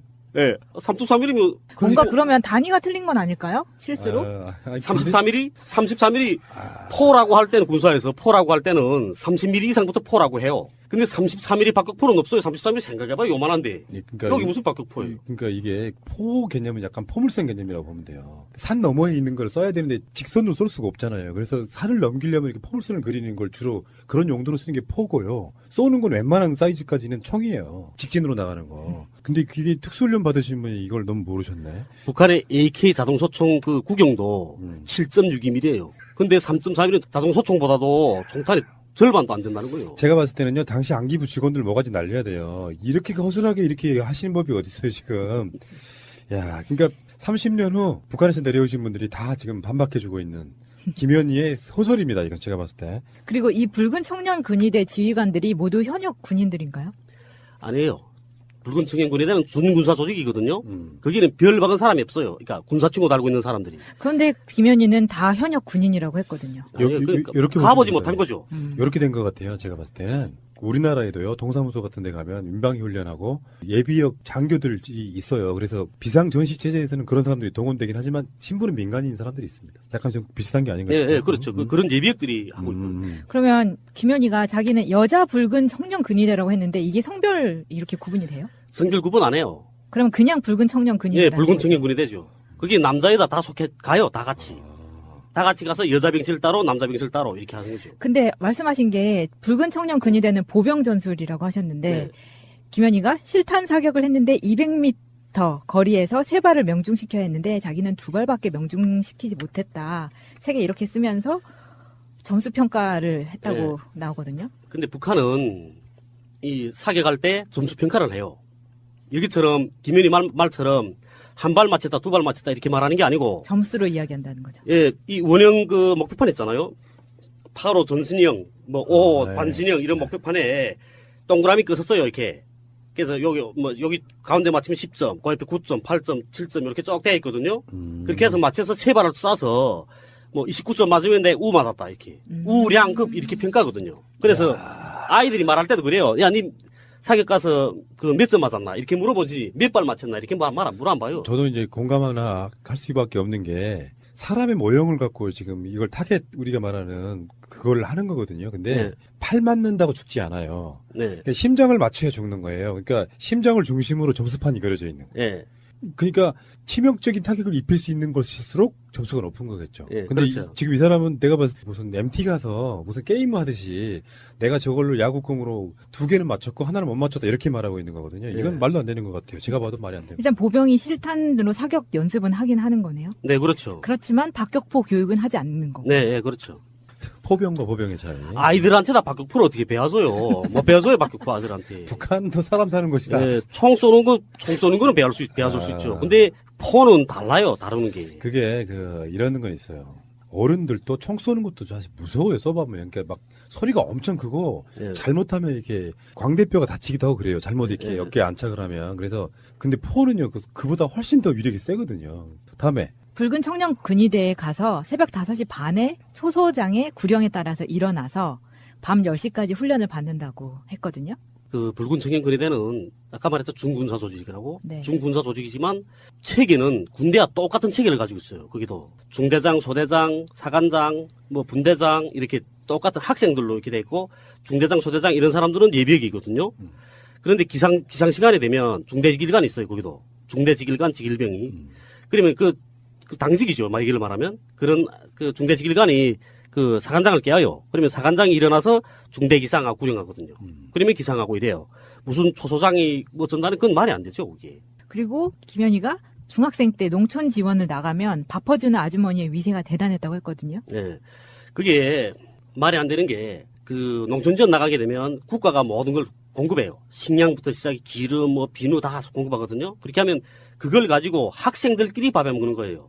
아, 그러니까 그럼 밥 퍼주는 아줌마 자체가 없는 거네요. 예, 없어요. 그러니까 그 그러니까 집을 하나 잡아주거든요. 큰 집을 하나 식당 갈 수 있는 큰 집을 잡아주면 그 집에서 학생들끼리 밥을 하고 그 집 아주머니가 그걸 도와줄 수는 있어요. 그렇지만 뭐 배식 하는 데는 절대로 참가 못하게 하거든요. 셀프 서비스인데. 네. 그러면 그 농촌 지원 전투에 나갔을 때 김현희가 거의 매일 시금치 국이랑 시금치 나물 반 그릇 여기에다가 밥만 먹었다고 했거든요. 되게 못 먹는 것처럼. 그때 그 당시 북한 잘 살았다고 내가 말했잖아요. 네. 그때 당시에 70년대, 80년대 나도 80년대 농촌 지원 다니던 사람이거든요. 네. 그러면 가면 돼지도 잡아주고 개도 잡아주고 이랬어요. 그리고 국가에서도 이 고기 공급했거든요. 그때는 다 했었어요. 북한을 못 먹고 못 사는 걸로 만들려고 말도 안 되는 근데 지원을 이게 했네. 배고프면 배고프죠. 그것도 오전 오후 또 이렇게 중참이 나거든요. 일하게 되면 중참 나와요. 중참도 또 그러니까 농장에서 다 자치로 준비해서 내오거든요. 한국에서는 새참이라고 합니다. 예, 예. 그걸 먹는데 그거 먹고도 그때는 돌도 사길 나이잖아요. 그러니까 그렇지. 배고프긴 배고파요. 배고픈데 김현희 말하는 것처럼 그렇게 먹이지 않죠. 그렇게 먹이면 사람이 이래요? 그러니까 일하는 시간이 필요하기 때문에 힘내라고 새참이나 밥 끼니는 주는데 예. 막 굶어 죽을 정도로 막 피죽 같은 거 먹여서 일 시킨다 이렇게 이야기하고 싶었던 것 같은데 아니다 이렇게 말씀하시는 거고. 김일성 종합대학 1학년 때 평양시 중일리 산골짜기에 있는 8.55mm 고사포 부대로 교도대 훈련을 갔다고 했는데 교도대 훈련이라는 말이 북한에 쓰는 말 맞습니까? 교도대 훈련이라는 거는 일반 교도대 부대들이 훈련 나가는 사람들 보고 말하는 거예요. 대학생들은 교도 훈련이라고 말하거든요. 교도대라고 하지 않고. 네, 교도 훈련이라고 말해요, 대학생들은. 그러니까 이 김현희는 교도 훈련은 가보지 못한 사람이에요. 그러네요. 말할 줄 모르거든요. 그럼 여기서 말하는 8.5mm 고사포 부대는요? 8.5mm, 아까도 말씀드렸잖아요. 8.5mm면 요거만 하겠네요. 이 볼펜만 하겠네요, 뭐. 그게 무슨 포야? 이 고사포, 이게 요만한 포 세상에 어디 있어요? 이걸 두 번 연속 밀리미터로 했다는 거는 이거는 그러면 실수라고 볼 수는 없겠네요. 그러니까 이게 안기부 직원을 뭐가 차야 된다니까요. 그러니까 김현희가 이 무기에 대해서 전혀 모르는 거예요. 예?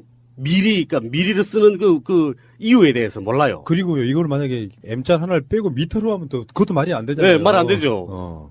센티미터는? 무기를 말할 때 센티미터를 말 안 하거든요. 무기는 모든 무기는 미리로 말해요. 미리로.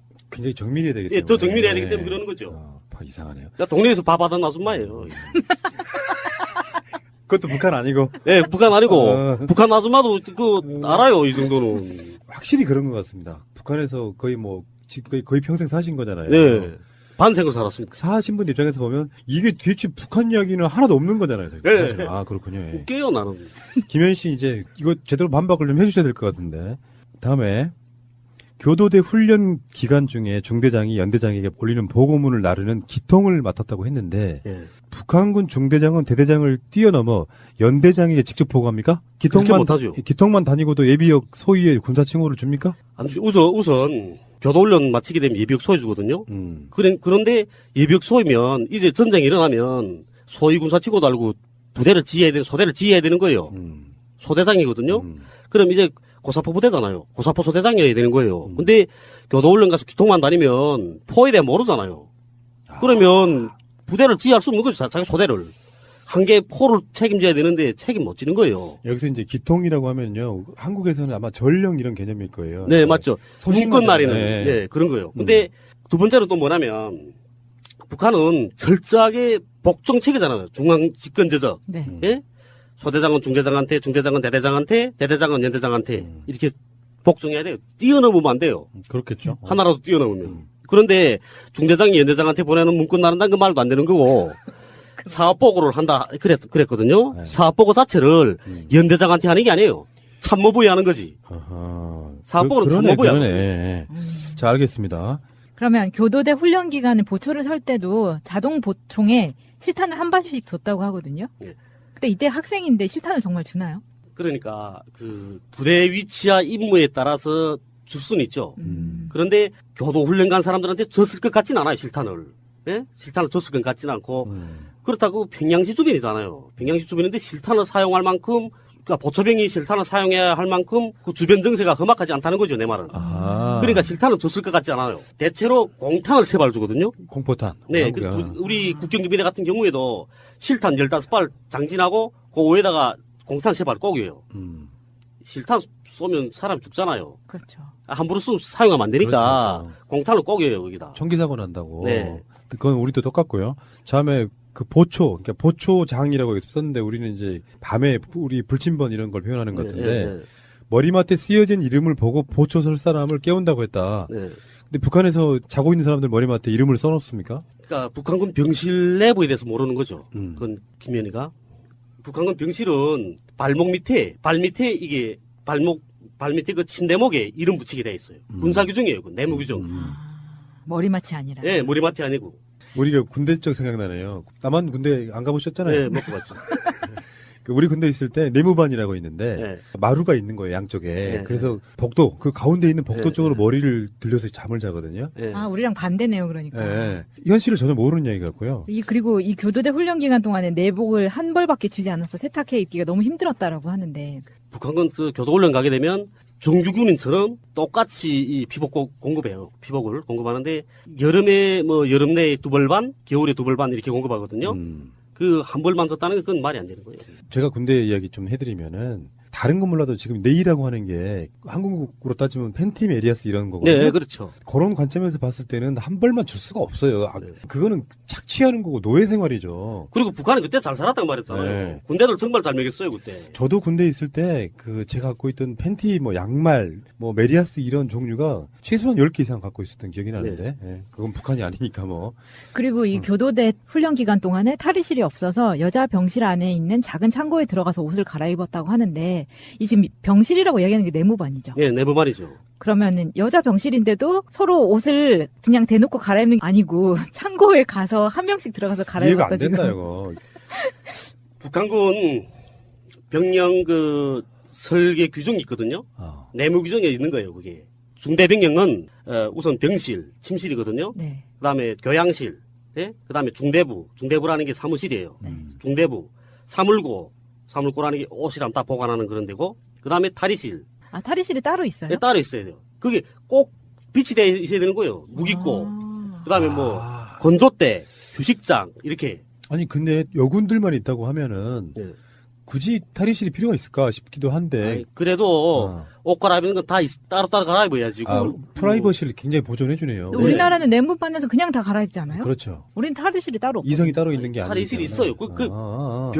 병령, 중대 병령이라면 요런 게 있어야 된다 하고 규정으로 딱 만들어 놓은 거예요. 지금쯤 클릭해서 들으신 분들한테 알려드리면 병실은 우리나라로 따지면 내무반 같은 거예요. 네, 잠자는 것. 병사들이 생활하는 곳, 바로 병실입니다.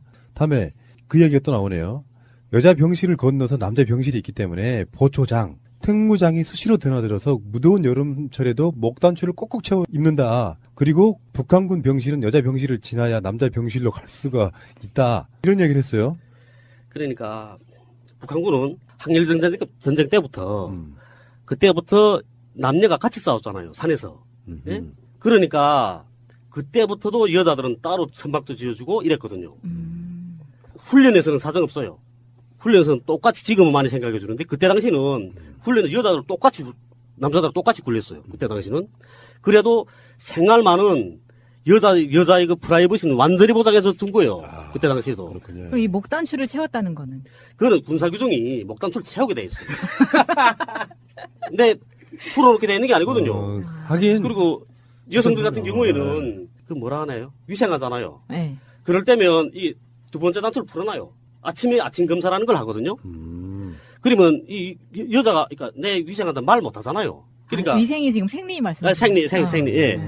말 못하니까. 말 못하니까 단추를 푸는 단추를 걸로 풀어놓아요. 표시를 하는 예, 거예요. 그러면 사관장이 아침 검사할 때 쫙 돌아 보거든요. 보다가 단추 풀었으면 야 생리하는구나. 그렇게 하면 그날에 지휘관들한테 말해가지고 훈련 이런 데서 다 떼주는 거죠. 일종의 생리휴가를 주네요. 네. 근데 김현희는 여기서 속내이나 생리대를 세탁하는 것도 문제였지만 세탁 후 말릴 데가 없어서 더 문제였다 이렇게 얘기하는데 아까 건조시실이 네, 따로 있다고 건조대가 따로 있어요. 중대병령이면 꼭 있어야 되거든요. 남자 여자가 분리되어 있는. 네, 남자 여자 분리되어 있고 여자들 이 건조대는 보이지 않는 곳에 이게 다 이렇게 막아놨어요. 이렇게 보이지 않게. 제가 만약에 내가 안기부였다면요. 김현희 씨를 한 3년쯤은 북한 생활을 해보게끔 상황을 만들어 놓고 거짓말을 시켰어야 되는데 이게 지금 너무 제가 짜증게요. 질문하기도 벅찰 정도로 뭐 너무 많은 팩트들이 들려가지고 이분은 북한에서 온 거 아닙니다 지금. 완전한 대한민국 문재인과 손잡고 다시 하나 되는 우리 대한민국. 끊지 마세요. 끊지 마세요. 교도대 훈련 기간에 목욕은 한 달에 한 번 용성시가지에 있는 대중 목욕탕에 했다고 하거든요. 북한군이니까 결국 목욕탕도 없다는 소린데. 그러네. 빨치사에 살에서 싸울 때도 목욕은 됐어요. 중대병실에 목욕탕이 있어야 되거든요. 시멘장 목욕탕이 다. 네, 근데 그게 없어서 심지어 대중 목욕탕을 이용했다라고 네. 하는 거는 진짜 말이 안 되죠. 군대 매일가 땀 얼마나 흘려요. 군대도 훈련하다 하면. 김현희가 그 사건을 일으키고 나서 정부의 발표에 의하면 전향한 거잖아요. 다 네. 부르고. 네. 그 사람이 해야 될 말은 북한 군은 너무 열악해서 너무 못 살고 못 먹는다는 걸 증명하기 위해서 모든 것들을 다 거짓말로 만들어내는 것 같아요. 이게 아무리 북한이라는 우리가 좀 잘못 알고 있는 나라라고 할지라도 기본적인 건 있겠죠. 그렇죠. 화장실, 욕실 이런 게 없어요. 얘기처럼 샤워기 이런 게 없어서 그러지. 예? 기본적인 건 다 있어요.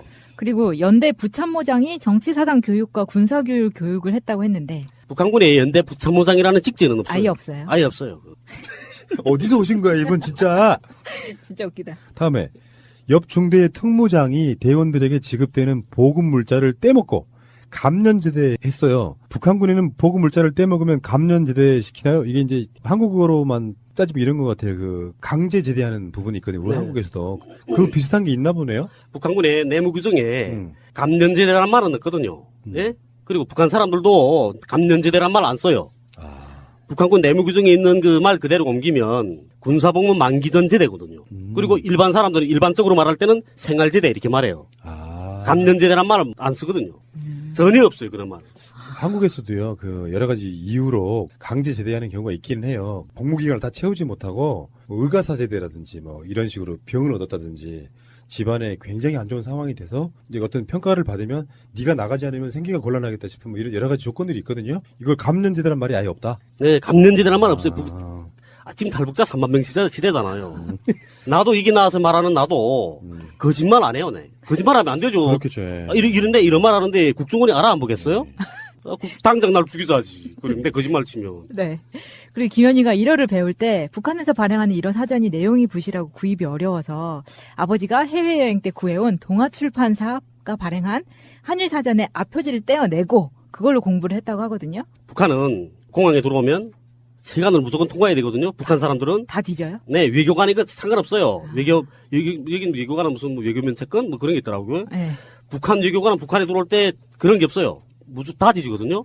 거기에 출판물 검사라는 직제가 따로 있어요. 그 사람은 전문 출판물만 검사하거든요. 전문 출판물만 검사하는 사람이 앞표지 뜯어낸다 해서 그게 동아출판사 끝 몰라요? 활자 찍은 것만 봐도 폰트만 봐도 알지. 예, 이 어느 나라 할장 가는 거 알죠, 그 사람들은. 그리고 이 앞표지 뜯어낸다 해서 뒷표지 보면 다 써 있잖아요. 근데 그건 우선 말도 안 되는 거예요. 그리고 다음은 또 위구구 대학에서 일어를 배워주는데 북한에 아무리 못 살고 아무리 그렇다 해도 마구잡이라 해도 일어를 배우는 사람들한테 다 일어 사전도 안 주고 배워줘요. 그건 말도 안 되는 거죠. 김현희는 30년 후에 이런 일이 벌어질 줄 몰랐다. 지금 그 동명이인 한 분 나오시네요. 대한민국의 영부인이신 김정숙. 네. 예, 동명이인인데요. 김정숙과 독립운동을 했다는 손명화의 손녀딸은 일반 사람들은 구경조차 할 수 없는 밀가루를 구해와서 감자부침을 만들었다고 했어요. 김현희의 발언에 의하면. 네. 북한에서는 김정숙을 독립운동을 했다고 말을 하나요? 김일성이 부인이잖아. 네. 네. 김일성이 김정숙이라는 분이 김일성하고 같이 산에서 싸웠잖아요. 예. 예? 그랬는데 북한 사람들은 독립운동가 하게 되면 어떤 사람들은 독립운동가를 하나면 민족주의자들 보고는 김구, 예? 김유식 뭐 이런 분들, 예? 요은영 이런 사람들을 독립운동가라고 하지 민족주의자들은. 예? 공산주의자로 독립운동가를 안 하거든요. 그러면 김정숙은 공산주의자. 공산주의자잖아요. 그런 항일혁명 투쟁, 예? 항일혁명 투사 이렇게 말하는 거예요. 아, 항일혁명 투사. 네. 근데 밀가루는요? 밀가루는 뭐 그렇게 구하기 어려워요? 그것도 아니겠네요. 북한에 밀 생산하잖아요. 근데 밀가루가 왜 귀해요? 그리고 당시에 러시아하고 러시아 그때 소련일 때잖아요. 사회주의 시장이 살아있을 때예요. 러시아 밀가루나 많이 놀았어요, 북한에. 이게 이렇게 보시면 됩니다. 북한은 한국보다 훨씬 산악지방이라서 예. 논농사 짓기는 힘들어요. 네, 그렇죠. 근데 밀가루 같은 밭농사 짓기는 쉽습니다. 이렇게 알려드리고 싶고요.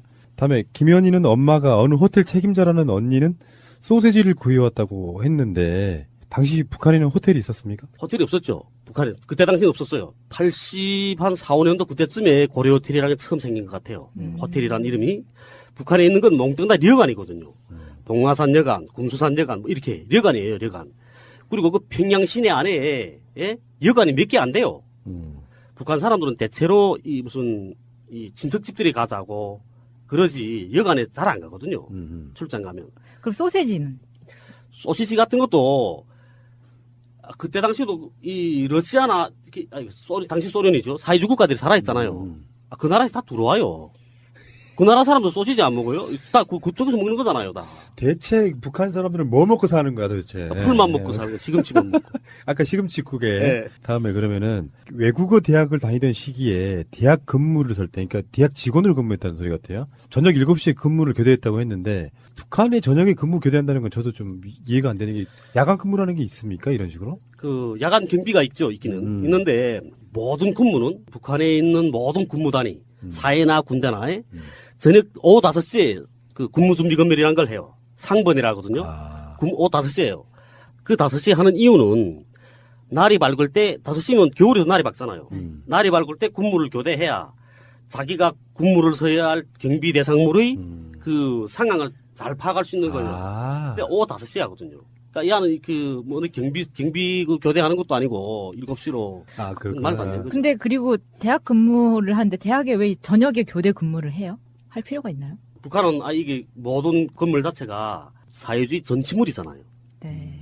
사회주의 전치물을 파괴 암해분자들이 책동으로부터 보호해야 될 임무가 있는 거예요. 지키는 거군요. 네, 그렇죠. 그럼 다 돌아가면서 이렇게. 네, 돌아가면서요. 그러니까 그게 언제나 긴장되고 동원되게 만드는 그런 방법 중에 하나죠. 다음은 정말 굉장히 결정적인 질문이 될 것 같아요. 만 16세가 되어야 성인으로 인정받고 국민이 된다고 했는데 예. 성인으로 인정받고 국민이 되는 나이가 어떻게 돼요?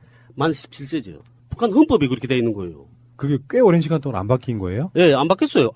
원래 그런 거예요, 원래. 그것도 몰랐어? 네. 이건 중국이 몇 세부터 국민이 되는지를 알아봐야겠네요. 글쎄요. 그리고 공민증을 가진 성인으로 신포로 여행을 다녀온 것은 처음이자 마지막이라고 했는데 평양 사람들은 평양 시민증을 받나요? 네, 그렇죠. 평양 사람은 평양 시민증을 가지고 다녀요. 그럼 공민증이 아니고? 네, 공민증이 아니에요. 공민증은 누구한테 주는 거예요? 평양 시민이 아닌 나머지 사람들한테 주는 거죠. 그래서 특별시구나. 네, 평양 특별시. 평양 시민은 그만큼 그래서 긍지 있단 말이에요, 평양 시민은. 잠깐만, 박원순 시장한테 말해야겠다. 서울 특별 시민증을 하나 줘야 받아야겠다네. 그렇군요. 결정적이네요, 뭐. 그럼 네. 내가 보기에는 김현 씨는. 네. 자, 그래도 몇 가지 한 번만 더 팩트체크 조금 몇 가지만 더 하겠습니다.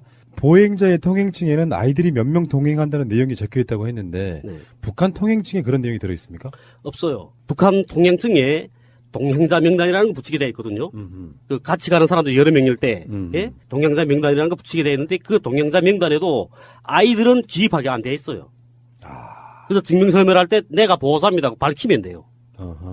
비행기 한국에서 탈 때 그 증이 없는 어린 친구들 같은 경우 한국에서는 항공사에 따라서 약간씩 다른데 어떤 항공사에서는 한국에서 말하면 주민등록 등본이나 이런 걸 가져오라고 해요. 네. 뭐 그렇게 하긴 합니다만 북한은 그런 게 없고. 네, 그렇게 자, 안 해요. 그다음에 장기간 출장할 때 거주지 배급소에서 식량 임시 정지 증명서에 확인 도장을 받아야 한다고 했는데 네. 나는 여기서 배급 타먹지 않았다. 이걸 증명해야 된다고 했는데 확인 도장 받아야 했는데 사실 그렇습니까? 배급소에가 받는 게 아니거든요, 그게. 그래요? 공장 기업소마다 예, 단위마다 식량 취급자가 따로 있어요. 그 사람이 그 식량 그 임시정지 증명서를 가지고 그 행정위원회 당신은 행정위원회였거든요. 행정 및 경제지도위원회였어요. 그게 양정과에 가서 그 사람이 식량 지급자가 다 해주거든요. 아, 그러면 이걸 신고를 하는 건 맞아요? 예, 신고를 하는 건 맞아요. 근데 이게 본인이 다닌다는 거 아니에요. 거주지 배급소가 아니고 아마 예. 직장인 것 같은데? 직장에서 해주는 거 아니에요? 예, 직장에서 식량 지급자가 다니면서 해줘요. 그러네. 그러면 이거 식량을요, 배급소 가서 받는 건 맞아요? 식량을요? 네. 예, 그렇죠. 식량 공급소라는 게 따로 있어요. 그걸 배급소로 하는 거죠. 그리고 그 식량 정지를 떼는 것도 있잖아요. 김현희 같은 경우에는 공정원으로 차출돼 갔잖아요. 네. 근데 식량 임시 정지를 뗐다 하거든요. 식량 임시 정지라는 건 왜 떼냐면 내 거주지에 거주하고 있으면서 다른 데로 장기 출장 갈 때예요. 이제 김현희 말처럼. 근데 김현희처럼 이제 공작원이 차출돼서 가잖아요. 네. 그럼 완전히 떠나는 거예요. 내 거주지에서. 이런 임시정지 증명서 같은 게 필요가 없는 거네요. 아예. 필요 없는 게 완정지 증명서 뗀단 말이에요. 내가 여기서 완전히 떠난다는 거. 그런 증명서를, 식량 증명서를 떼요. 임시가 아니라 완전 정지. 예. 자, 빨리 가보겠습니다. 그 열차 안에서 파는 밥곽을 도시락 같아요? 네, 밥곽이라고 하네요. 이게 먹을 사람은 많고 밥곽은 모자라기 때문에 먼저 사려고 몰려들어서 아우성을 친다. 사회주의 영업망도 상업망도 많이 팔자는 거예요. 그런데 그 왜 밥값 모자라게 해요? 그 말도 안 돼요. 진짜 그러네요. 예. 도시락을 밥곽이라고 그렇게 불러요? 예, 밥값, 그러니까 그게 나무로 이렇게 만든 거예요. 네, 그럼 이 김현희도 얇은 나무로 된 꽉 안에 네, 네. 밀쌀밥과 염동태 한두 막, 무 오가리, 김치 몇 쪽의 반찬이 들어있다고 했거든요. 네. 그러면 곽밥은 밀쌀로 짓나요? 아니죠. 여기 말하는 것처럼? 밀쌀 접숴봤어요? 밀쌀이 뭐예요? 밀밥. 밀로 된 밀쌀 가지고 만든 밥. 그러면 거의 죽 같은 거 아니에요? 그러니까 밀을 가루로 만든 밀가루가 아니고 밀로 밥을 지어요. 밀쌀로 밥 지은 거. 못 잡숴봤죠? 밀쌀로 밥 지으면 밀쌀은 완전히 탱탱 불어요. 그리고 땅땅하거든요. 그러다 식게 되면 못 먹어요. 밀밥은. 그래서 가루로 먹는 거예요. 밀이. 예, 그래서 밀은 가루로 해 먹는 거죠. 밥 해 먹지 않고. 그럼 밀쌀밥이라는 건 자체가 말이 안 되는 거네요. 밀쌀밥 말이 여행하는 길에서 파는데 우리 여기서 밥이 식어도 도시락에 밥이 식어도 못 먹잖아요. 네. 잎쌀도. 근데 북한에 아무리 그 사정 없는 사람들이라 그래도 밀밥이 안 먹죠. 안 해주죠. 그것도 팔아야 되겠는데 거기도 영업소도 잘 팔아야 돼요. 상근망도.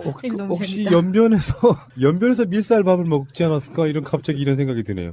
김현희 씨가 신포로 갈 때 자기가 탄 열차는 신포역에 서지 않고 통과하는 열차였다고 했는데 신포는 열차가 서지 않아도 되는 고장입니까?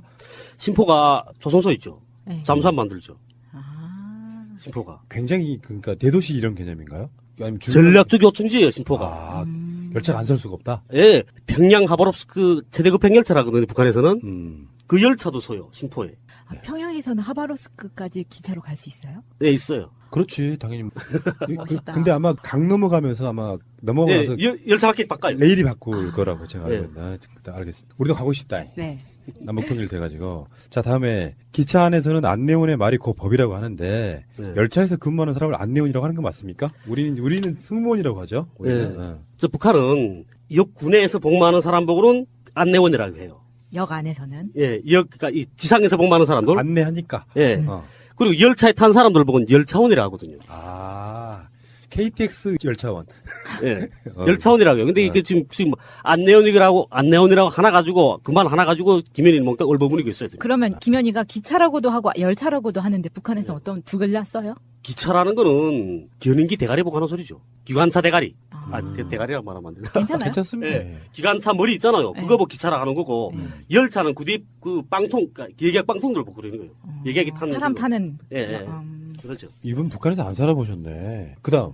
흥남역에 내려서 평양에서 산 표는 무효가 되었으므로 신포로 가는 열차를 끊기 위해서 줄을 서서 차표를 다시 끊었다고 해요. 북한에서는 열차를 갈아타면 표를 다시 사야 되나요? 열차를 갈아타게 되면 갈아타는 장소에 가서 경유도장을 박아요. 안내 칸에 가서 경유도장을 박으면 그냥 또 갈 수 있는 거예요.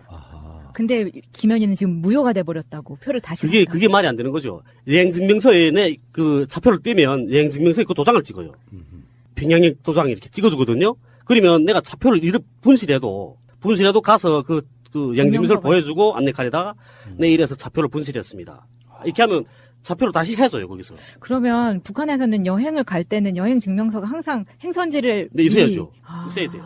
일종의 그게 이제 자유스럽지 못하고 약간 감시받는 느낌은 있겠죠. 통제받는 거죠. 자, 지금까지 애청자 여러분은 이런 질문을 몇 개나 했다고 생각하십니까? 지금 제가 하려고 하는 질문이 80번째 질문인데요. 80가지 팩트가 틀렸다고 하면 김현희 씨는 북한 출신일 수 있을까요? 마지막 질문 한번 드려볼게요. 신포에 사는 큰아버지가 닭 공장에 가서 한 마리에 50원을 하는 닭을 사왔다. 북한에서 닭 한 마리 값이 당시 북한 노동자 한 달 생활비의 절반 이상을 할 정도로 비싼 겁니까? 김현희의 이야기에 의하면 그 당시에 닭 한 마리 값이 북한 노동자 한 달 생활비의 절반이 되는 50원이었다 이렇게 표현하고 있는 그럼 건데. 한 달 생활비가 100원이었다는 이야기잖아요. 아니죠. 한 달 생활비가 노동자 한 달 생활비가 제일 작은 게 70원부터 했어요. 닭이 엄청 귀했군요. 예, 그런데 북한에 닭 공장들이 많거든요. 예. 그리고 북한은 빵 한 봉지에 요런 만한 빵이 5개인가 6개인가 있었어요. 그게 1원이었어요. 당시에. 그런데 생각해봐요. 닭 한 마리가 55원이면 완전히 비싼 거잖아요. 노동자 한 달 생활비가 70원인데, 북한은 국정가격이라는 게 있어요. 국가가 정한 가격. 예, 이런 게 있거든요. 그 가격을 넘어서면 안 돼요. 국영기업소들에서는. 거의 사형이지. 그렇죠. 이렇게 폭리를 취하면 어떡해. 그렇게 하면 안 돼요. 그리고 함남도 있잖아요. 함남도 그 신포뿐만 아니고 밑으로 내려가면서 함주, 함흥, 이게 영광, 이쪽에 오리목장, 닭목장들이 굉장히 많거든요. 북한에. 제가 가짜면 어떻게 되는 겁니까? 대한민국이 칼 858기 폭발을 했고, 그리고 대한민국이 테러국이 되는 겁니다.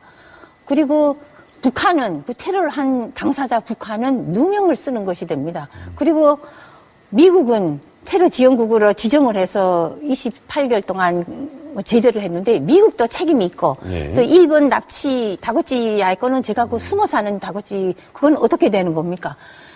그리고 제가 만약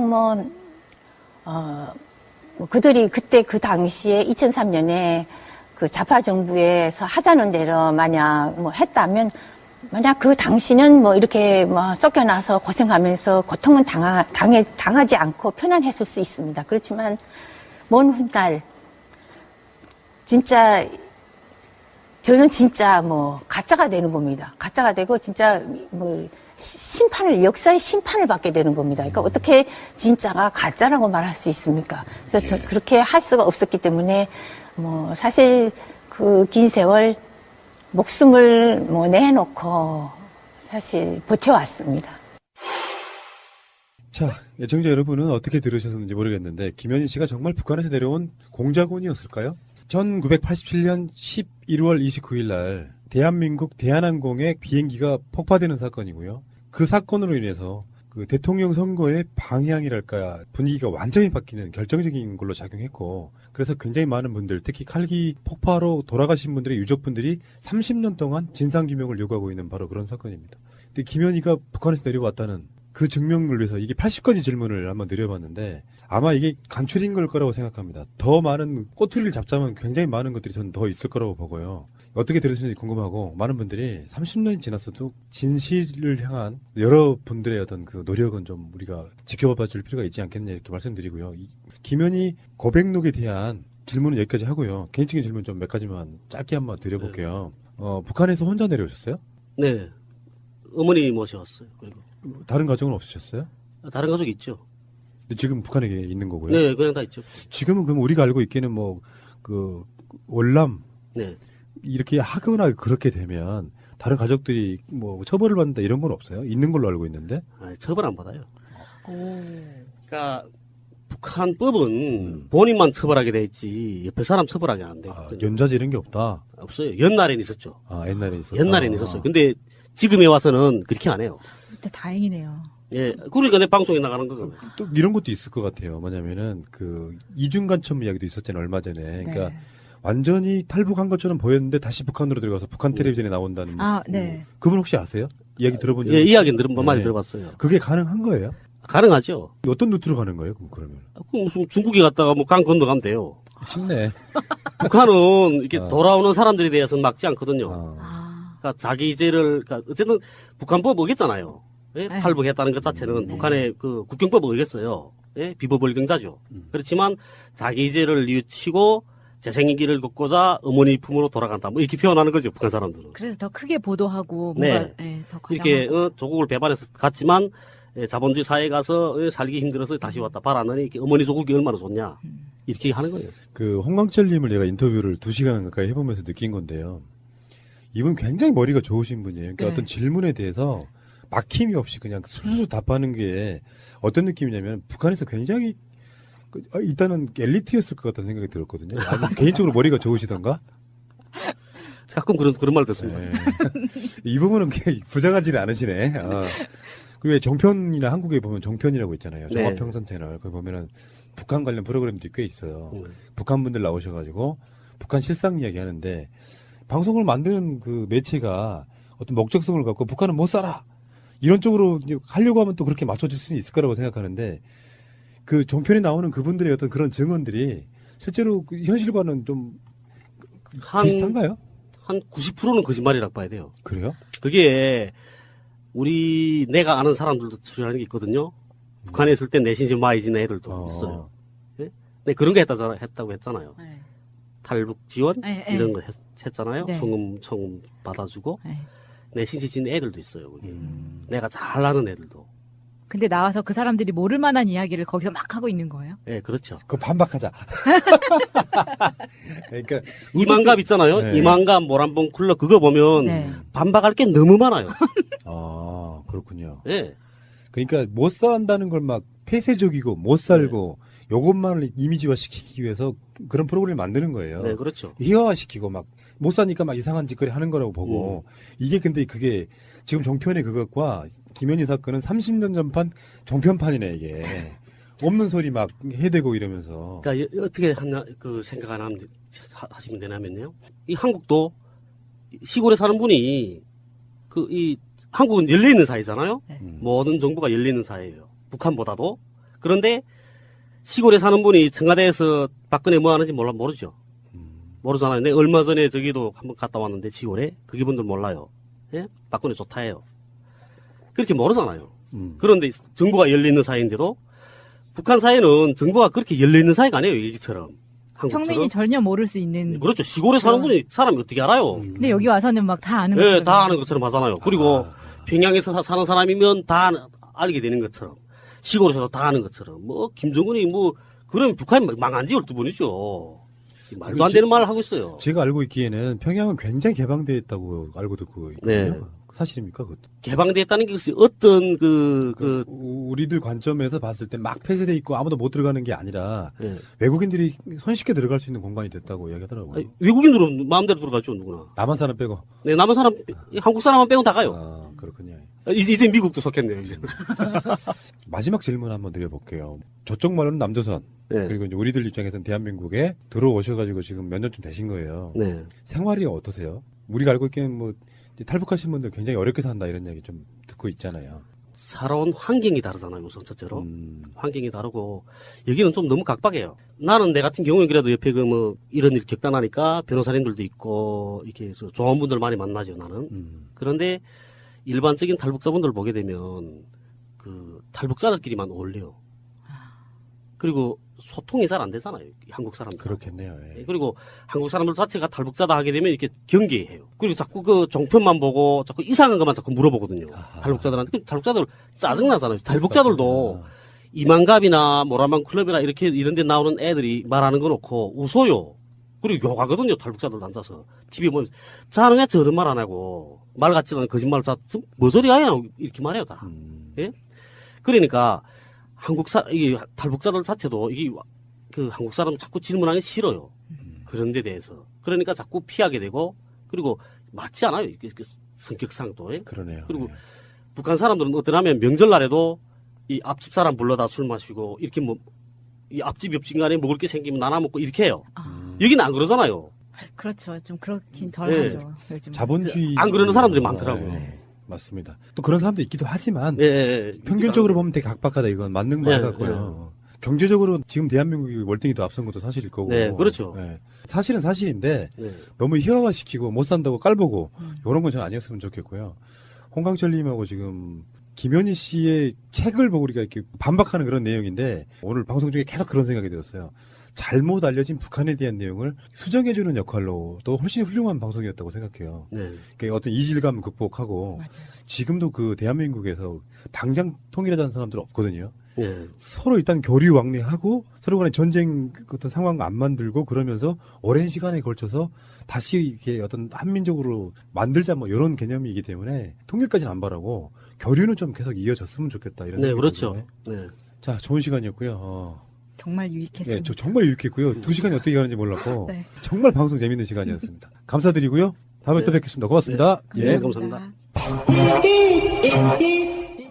타이틀 자체는 굉장히 잘 만든 것 같긴 한데 지금 끝냈다는 이 상황의 디테일을 들어가 보면요. 예를 들어서 국정원이 세월호를 소유했다는 주장 여기에 대해서는 관련 사례나 구체적인 정황이 없다. 세월호 매입, 등기, 증개축, 운항 허가 이런 절차 관련한 서류상의 소유주명은 청해진 해운으로 돼 있다. 그러므로 우리가 의심했었던 양우회가 청해진 해운의 주식과 선박펀드 등에 투자한 사실도 없다. 이렇게 결론을 지었어요. 그렇게 단순하게 드러나는 것만 보면 그렇죠. 그런데 얼마 전에 블랙하우스 김호준 씨의 블랙하우스에서 그 회계사가 증언을 할 때 그랬잖아요. 네. 청해진 해운의 주식 구조 자체가 굉장히 특이하다. 보통 일상적이지 않다. 네. 그리고 대주주로서 유병헌 일가가 40% 이상을 가지고 있는데 50% 이상을 다수의 일반인이 신원을 확인할 수 없는 일반인이 50% 이상을 소유하고 있다. 그게 어떤 집단적 그룹이 아니라 일반인으로 그냥 이름이 수십 명으로 이렇게 만들어져 있는데 그 사람들 개개인이 어느 정도의 주식을 소유하고 있는지도 밝혀지지 않고 전체 덩어리만 그렇게 확인되고 있다는 거잖아요. 그러니까 그런 의혹들이 예를 들어서 양우회가 청해진 해운의 지분을 가지고 있다 이런 식으로 밝혀지지는 않을 거라고 봐요. 그리고 양우회의 그런 수익 활동, 수익 사업들이 국정원 서버에 기록될 리가 없죠. 양우회는 양우회대로 그리고 양우회가 아니더라도 국정원 퇴직자들끼리 안 그러면 국정원의 현직과 그 선배, 퇴직한 선배들끼리 모이는 사적인 모임 안에서 이루어지는 그 사적인 비즈니스 프로젝트들도 많을 거란 말이에요. 그러니까 그런 방식으로 어떤 식으로 진행됐다고 하는 건 우리가 추측할 수가 없어요. 그러니까 국정원 서버에 없으니까 세월호는 국정원과 관계없어라고 단정 짓기에는 그동안에 국정원이 해왔던 그 미심적인 일, 사조직들 이런 것들이 너무 광범위하거든요. 그래서 이렇게 15개 사건으로 조사 결과를 정리한 건 잘 했는데 그렇다고 해서 이게 끝도 아니고 개별 사건 하나하나가 사실 너무 큰 거예요, 진짜. 맞아요. 지금 이 개별 사건들을 보면 이제 15개 중에 좀 잠깐만 좀 살펴보겠습니다. 네. 댓글 부대를 통한 여론 조작과 관련해서는 지난 8월에 이미 외곽팀 팀장 30명 그리고 중간에 교체된 18명 등 48명에 대해서 검찰 수사 의뢰를 했고요. 그다음에 정치인 교수 등 그 이명박 정부 비판 세력에 대한 제압 활동 이거에 대해서도 원세훈 등을 검찰에 수사 의뢰할 것을 권고를 이미 했고요. 그다음에 국정원 간부의 청와대 비선 보고 사건 우병우한테 직보한 거 이거에 대해서는 추명호 전 국정원 국장에 대해서 검찰 수사 의뢰를 이미 권고했고요. NLL 관련해서는 이게 청와대 외교안보 수석실에서 유출된 거라는 조사 결과를 발표했고요. 그래서 이 부분에 대해서는 외교안보 수석실 관계자들을 공공기록물 관리에 관한 법률 위반으로 수사 의뢰를 권고했고 남재준도 이번에 이거에 대해서 비밀 엄수 위반 혐의로 수사 의뢰를 권고했습니다. 보수단체 지원 사건 이 부분에 대해서도 광역단체장이나 이런 사람들을 국정원이 동향을 항상 파악을 하고 있었고 보수단체를 활용해서 견제 활동을 벌인 것으로 이미 이렇게 드러나 있고요. 블랙리스트 관련해서도 블랙리스트를 작성하는 데 대한 단초를 제공했다는 조사 결과가 나왔고요. 최동욱 검찰총장 개인정보 유출 사건에 대해서도 이 부분에 대해서 조사 자료를 검찰에 이첩을 했고요. 국정원 직원의 단독 행위가 아닐 개연성이 있다라고 하면서 조사 자료를 검찰에 이첩하고 해당 직원에 대해서 개인정보보호법 위반 행위에 가담했고 그다음에 여기에 또 가담한 성명불상의 공범, 누군가 공범들이 있었다는 얘기예요. 공범에 대한 수사 의뢰를 권고했어요. 근데 제가 보기에는 이 성명불상의 공범은 아마도 이게 검찰 조직에 있지 않을까 싶기도 해요. 네. 그렇게 했고 노무현 전 대통령 수사관여 사건에 대해서는 KBS 보도국장이 뇌물 현금 200만 원을 수수하고 보도를 그렇게 했다. 이런 것까지 해서 수사 의뢰했고 좌익교수 사건, 헌재 사법부 사찰 사건 이거는 RCS 요거에 대해서는 구체적으로 발견이 되지 않았다네요. 이 부분이 지금 안타까운 부분이에요. 이 부분은 구체적으로 불법 사항이 아니더라도 정당하게 했더라도 이것이 정말로 이런 사항들이 벌어졌다고 하면 이거는 발표를 했어야 되는데 불법 사항이 발견되지 않았다라고 하는 것은 불법 사항은 아니더라도 무언가 정보들은 발견이 됐다는 얘기거든요. 이 안에서. 네. 좌익큐 수사건, 헌법재판소 및 사법부 사찰 사건, RCS를 통한 민간인 사찰 사건에 대해서 충분한 정보가 있었다, 발견이 됐다라는 의미고요. 세월호 관련된 거는 이거는 국정원이나 양지회 뭐 이런 데에 대해서 없다라고 단정적으로 얘기할 수 있는 사항이 아닌 것 같아요. 이게 단정적으로 얘기하지 말아야 될 부분인데 단정적으로 얘기한 것 같고, 세월호 관련해서는 그러면 국정원 문건, 국정원 지시사항 그 문건, 그건 어떻게 해명을 할 것인가, 그런 사항들에 대해서 국정원이 깊이 있는 고민을 해봤는가, 이런 그 고민들을 해봐야 돼요. 유우성 씨 관련해서는 유가려 씨에 대해서 가혹행위 등 하거나 말거나 뭐 골속 재판하면 되니까 그 큰 의미가 없고요. 시간은 좀 더 걸리겠지. 자, 국가정보원 개혁위원회에서 의혹이 제기됐던 15개 사건에 대한 조사 결과를 모두 밝혔습니다.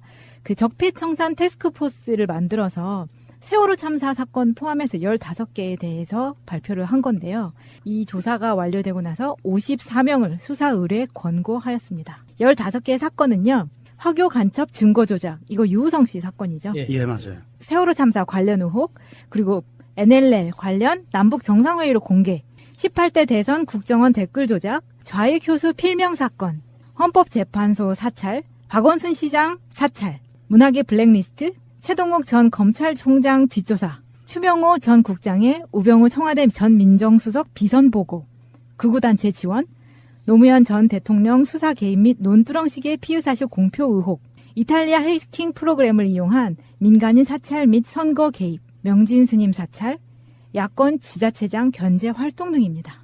아, 우리가 궁금했었던, 항상 궁금해하고 우리가 파헤치고 있었던 사건 대부분들이 들어가 있네요. 이 하나하나가 네.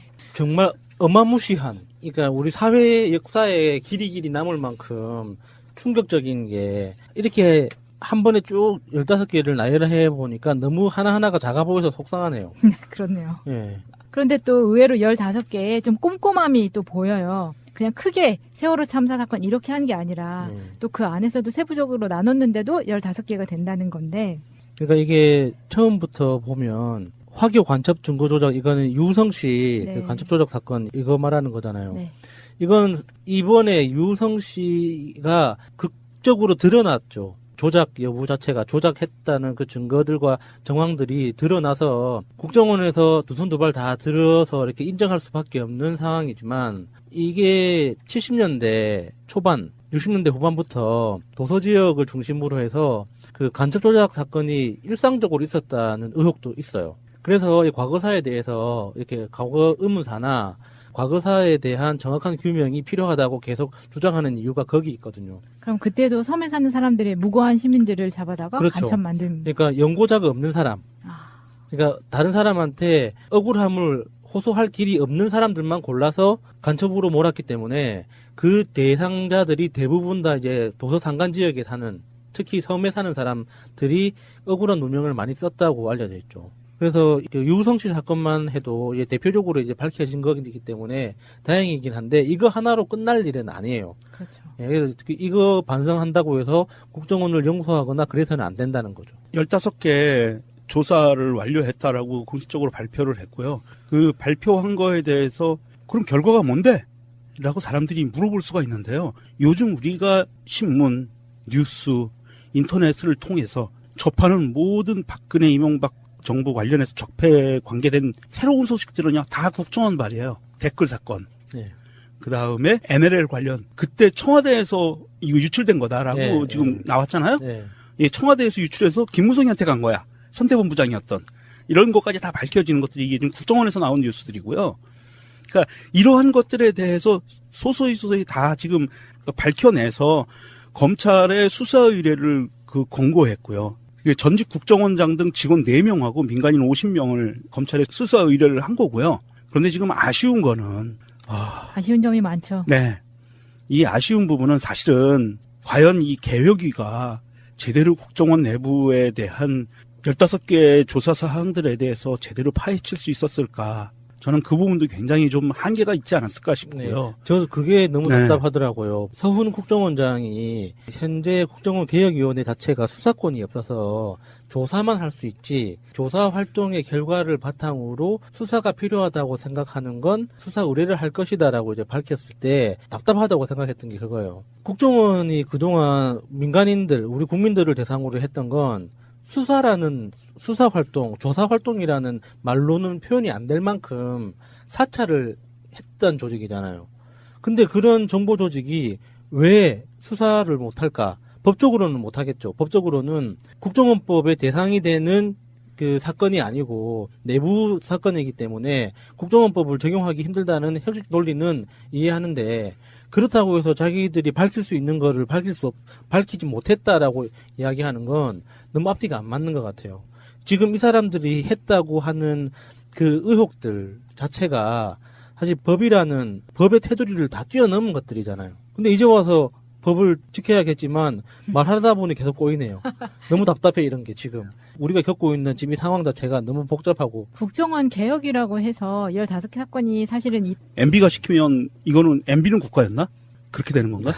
MB가 뭐 명시적으로 시켰다고 인정은 안 하겠죠. 자기가 이렇게 나중에 조사를 받는 한이 있더라도 자기는 뭐 이렇게 시킨 적이 없다고 하겠지만 이게 누군 다 알잖아요. 최종적인 책임자가 누군지는 너무 뻔한 거니까 MB가 이제 나중에 조사받는 과정을 또 지켜봐야죠.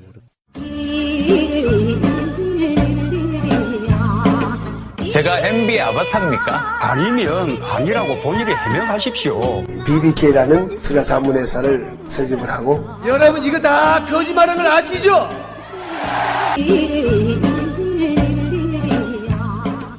지금 어쨌든 전체적으로 검찰이 수사해 나가는 방향성을 보면 최정점에는 아마도 MB가 있는 거가 당연한 거예요. 이 MB를 노리고 한다기보다는 최종 결재권자가 MB였으니까. 그렇죠. 목표는 MB가 될 수밖에 없는 거예요. 이거는 필연적으로. 전부 관련된 관련자들 달달달달달달달달 볶다 보면 결국에는 그게 한 곳으로 모이게 되잖아요. 그렇죠. 그 어디로 모이는가가 너무 뻔한 거니까.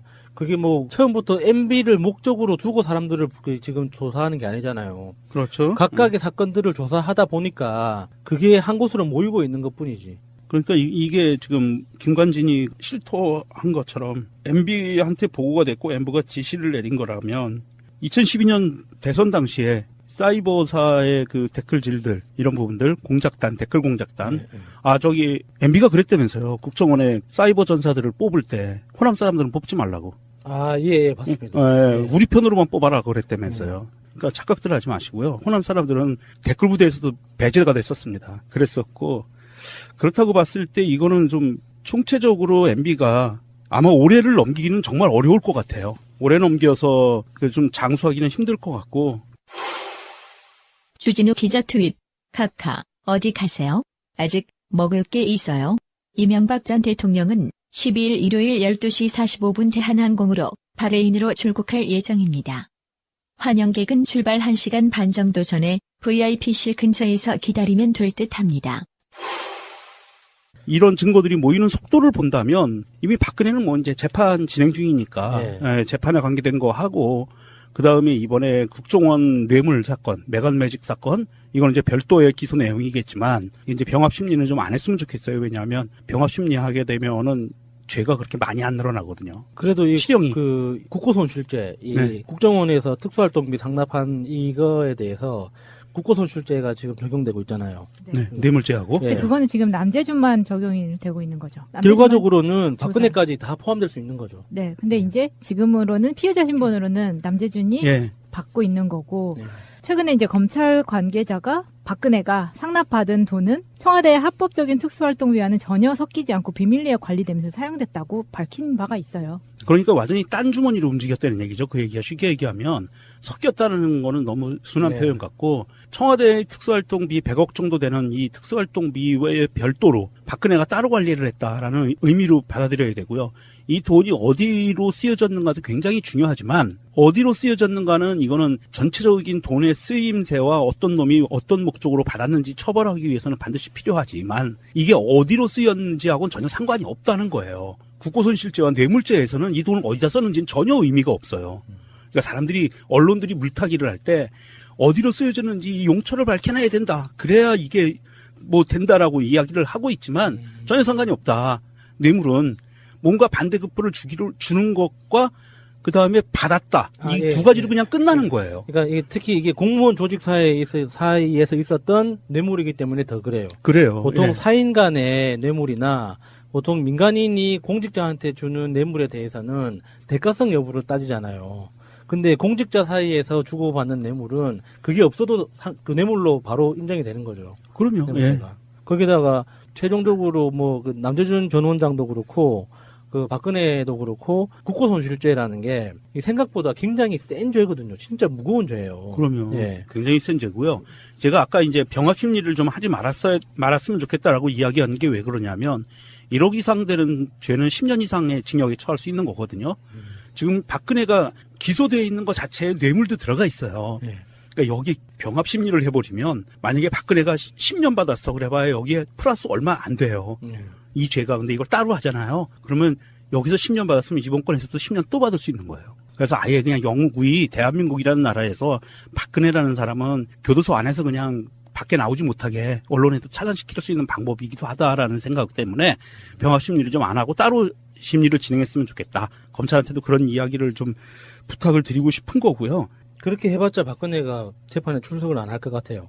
들이밀었다. 네. 그럼 딴소리 하면 김관진이 만약에 여기서 그럼에도 불구하고 증거가 있는데도 불구하고 딴소리를 하면 긴급 체포하고 구속영장을 날리거든요. 그런 상황은 피하고 싶은 거죠. 안 그러면은 다 내가 했다고 덮어 써야 되는데. 그렇죠. 그게 덮어 쓴다고 이야기 조각이 맞춰지면은 덮어 쓰겠지만 내가 다 했다고 덮어 쓴다고 한들 이야기 조각이 안 맞춰져요. 그리고 김관진이가 덮어 쓸 이유도 없어요. 그렇게 충성스러운 사람도 아닌 것 같아요. 맞아. 예, 그렇기 때문에 이미 이 증거에 따라서 빠져나갈 구멍이 없었다라고 보면은 자, 김관진 이번에 실토했고요. 남재준도 멀지 않았을 것 같고요.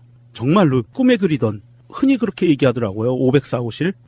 옆방으로. 네, 옆방으로 이명박이 12월 19일 날 생일을 맞이하여 입감되는 아주 이런 경사스러운 또 상황을 볼 수도 있을 것 같아요. 기왕이면 12월 18일이었으면 좋겠어요. 왜요? 그래야 19일 날 구속 상태에서 생일을 맞이할 거 아니에요. 잔인하다. 아, 네. 그런 거예요? 네. 19일 날 그 포토라인에 서면 그 집에서 미역국 먹고 나올 거잖아요. 그 기억 안 나요? 그 이명박 후보 시절에 그 SBS 방송에서 이렇게 대선 후보의 하루를 추적하기 위해서 갔더니 이제 그 리포터한테는 그 구리 노쇠로 된 그 공깃밥을 딱 주고 이명박한테는 그 가마솥 그 있잖아요. 그 돌솥밥? 네, 돌솥밥 이렇게 딱 주고 했던 그 장면. 그 평소에도 그렇게 먹는데 손님한테 그릇 주고 자기는 그런 가마솥밥 먹으면 그런 일이 있었어요? 예. 그 분명히 생일날 아침에는 미역국을 먹을 거예요. 아, 그러니까 저기 미역국은 아닙니다. 네. 생일날 아침에 미역국 먹고 나온다는 게 너무 열받잖아요. 아, 우리나라 사람들은요. 만으로 60살이 넘으면은요. 네. 미역국을 안 먹어요, 생일날. 그럼요. 아, 그래요? 소고기 묵국. 우리 제사상에 올리는 거 있죠? 네. 공식적으로 그걸 먹게 돼 있어요. 왜요? 미리 먹는 건가요? 아니, 그게 아니고, 예, 한갑자 60년을 살면 네. 미역국을 먹으면서 건강해라 이런 게 아니고 더 좋은 걸 주는 거예요. 소고기 들어간 묵국. 그래서 이제 장수해라. 지금 현재 76세니까 뭐 소고기 묵국을 먹든 뭐 생미역을 씹어 쳐먹든 어쨌거나 19일 아침에 뭔가 좋은 걸 먹고 나오는 건 좀 마음에 안 들어요. 혹시 12월 19일 날 그 서울구치소에 아침 메뉴가 미역국 나오는 거 아닌가요? 그것도 괜찮겠네요. 제도로서의 민주주의가 흔들리고 구타는 일은 이제 없습니다. 민주주의가 밥이고 밥이 민주주의가 되어야 합니다. 검찰이 김관진 전 국방장관을 조사하면서 이명박 전 대통령이 군 사이버 사령부에 큰 관심을 나타냈다는 진술을 확보했습니다. 이 전 대통령은 청와대에서 김 전 장관에게 수시로 사이버 사령부의 활동을 보고받고 회의도 한 것으로 알려졌습니다. 이 자리엔 청와대 핵심 관계자가 배석했던 걸로 검찰은 파악했습니다. 또 검찰이 확보한 사이버 사령부 문건엔 사이버 사령부 군무원을 늘리기 위한 예산을 확보하는 과정에서 기재부 검토 사항이 아니고 대통령 지시라고 적시해 기재부의 예산 심사조차 건너뛰었음을 드러냈습니다. 사실상 관련 예산을 청와대가 챙겨준 겁니다.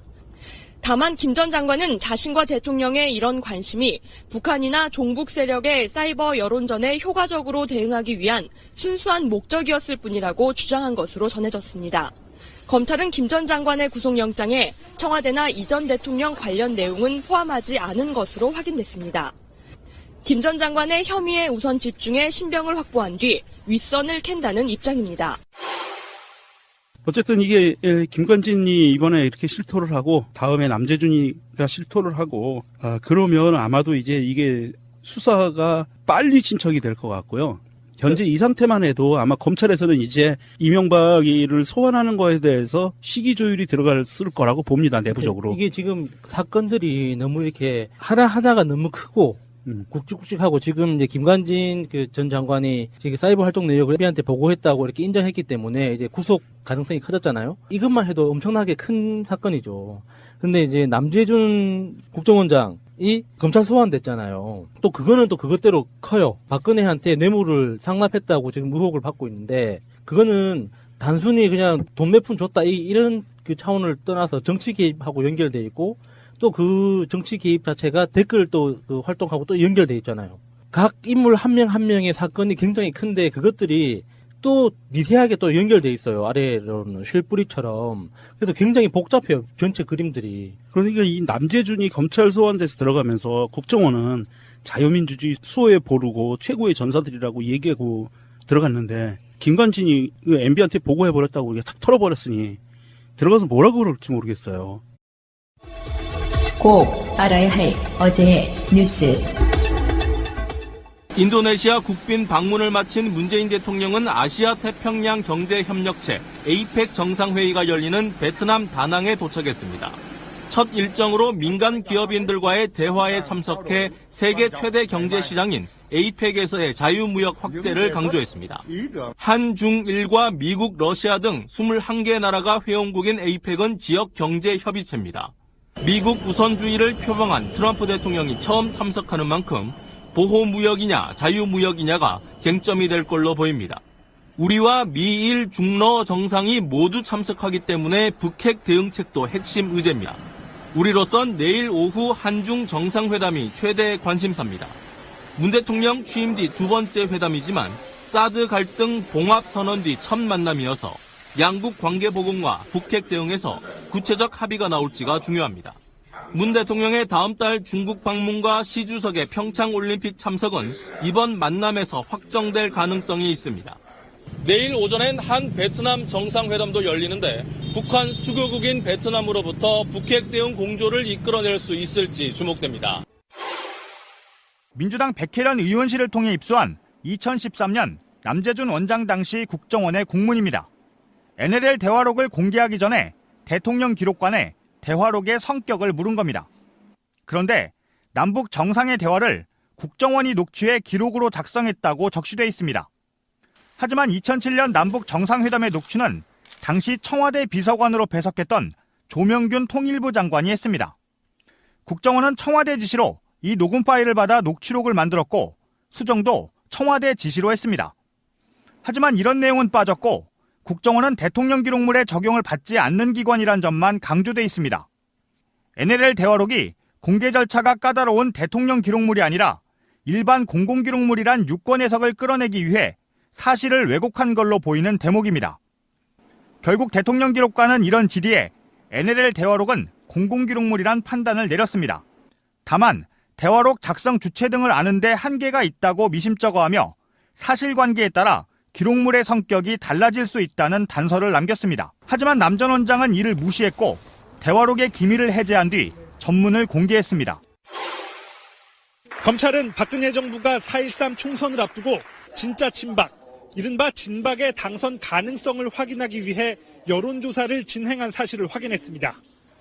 여론조사업체 A사에 의뢰해 어떤 친박 후보의 당선 가능성이 높은지 등을 알아본 겁니다.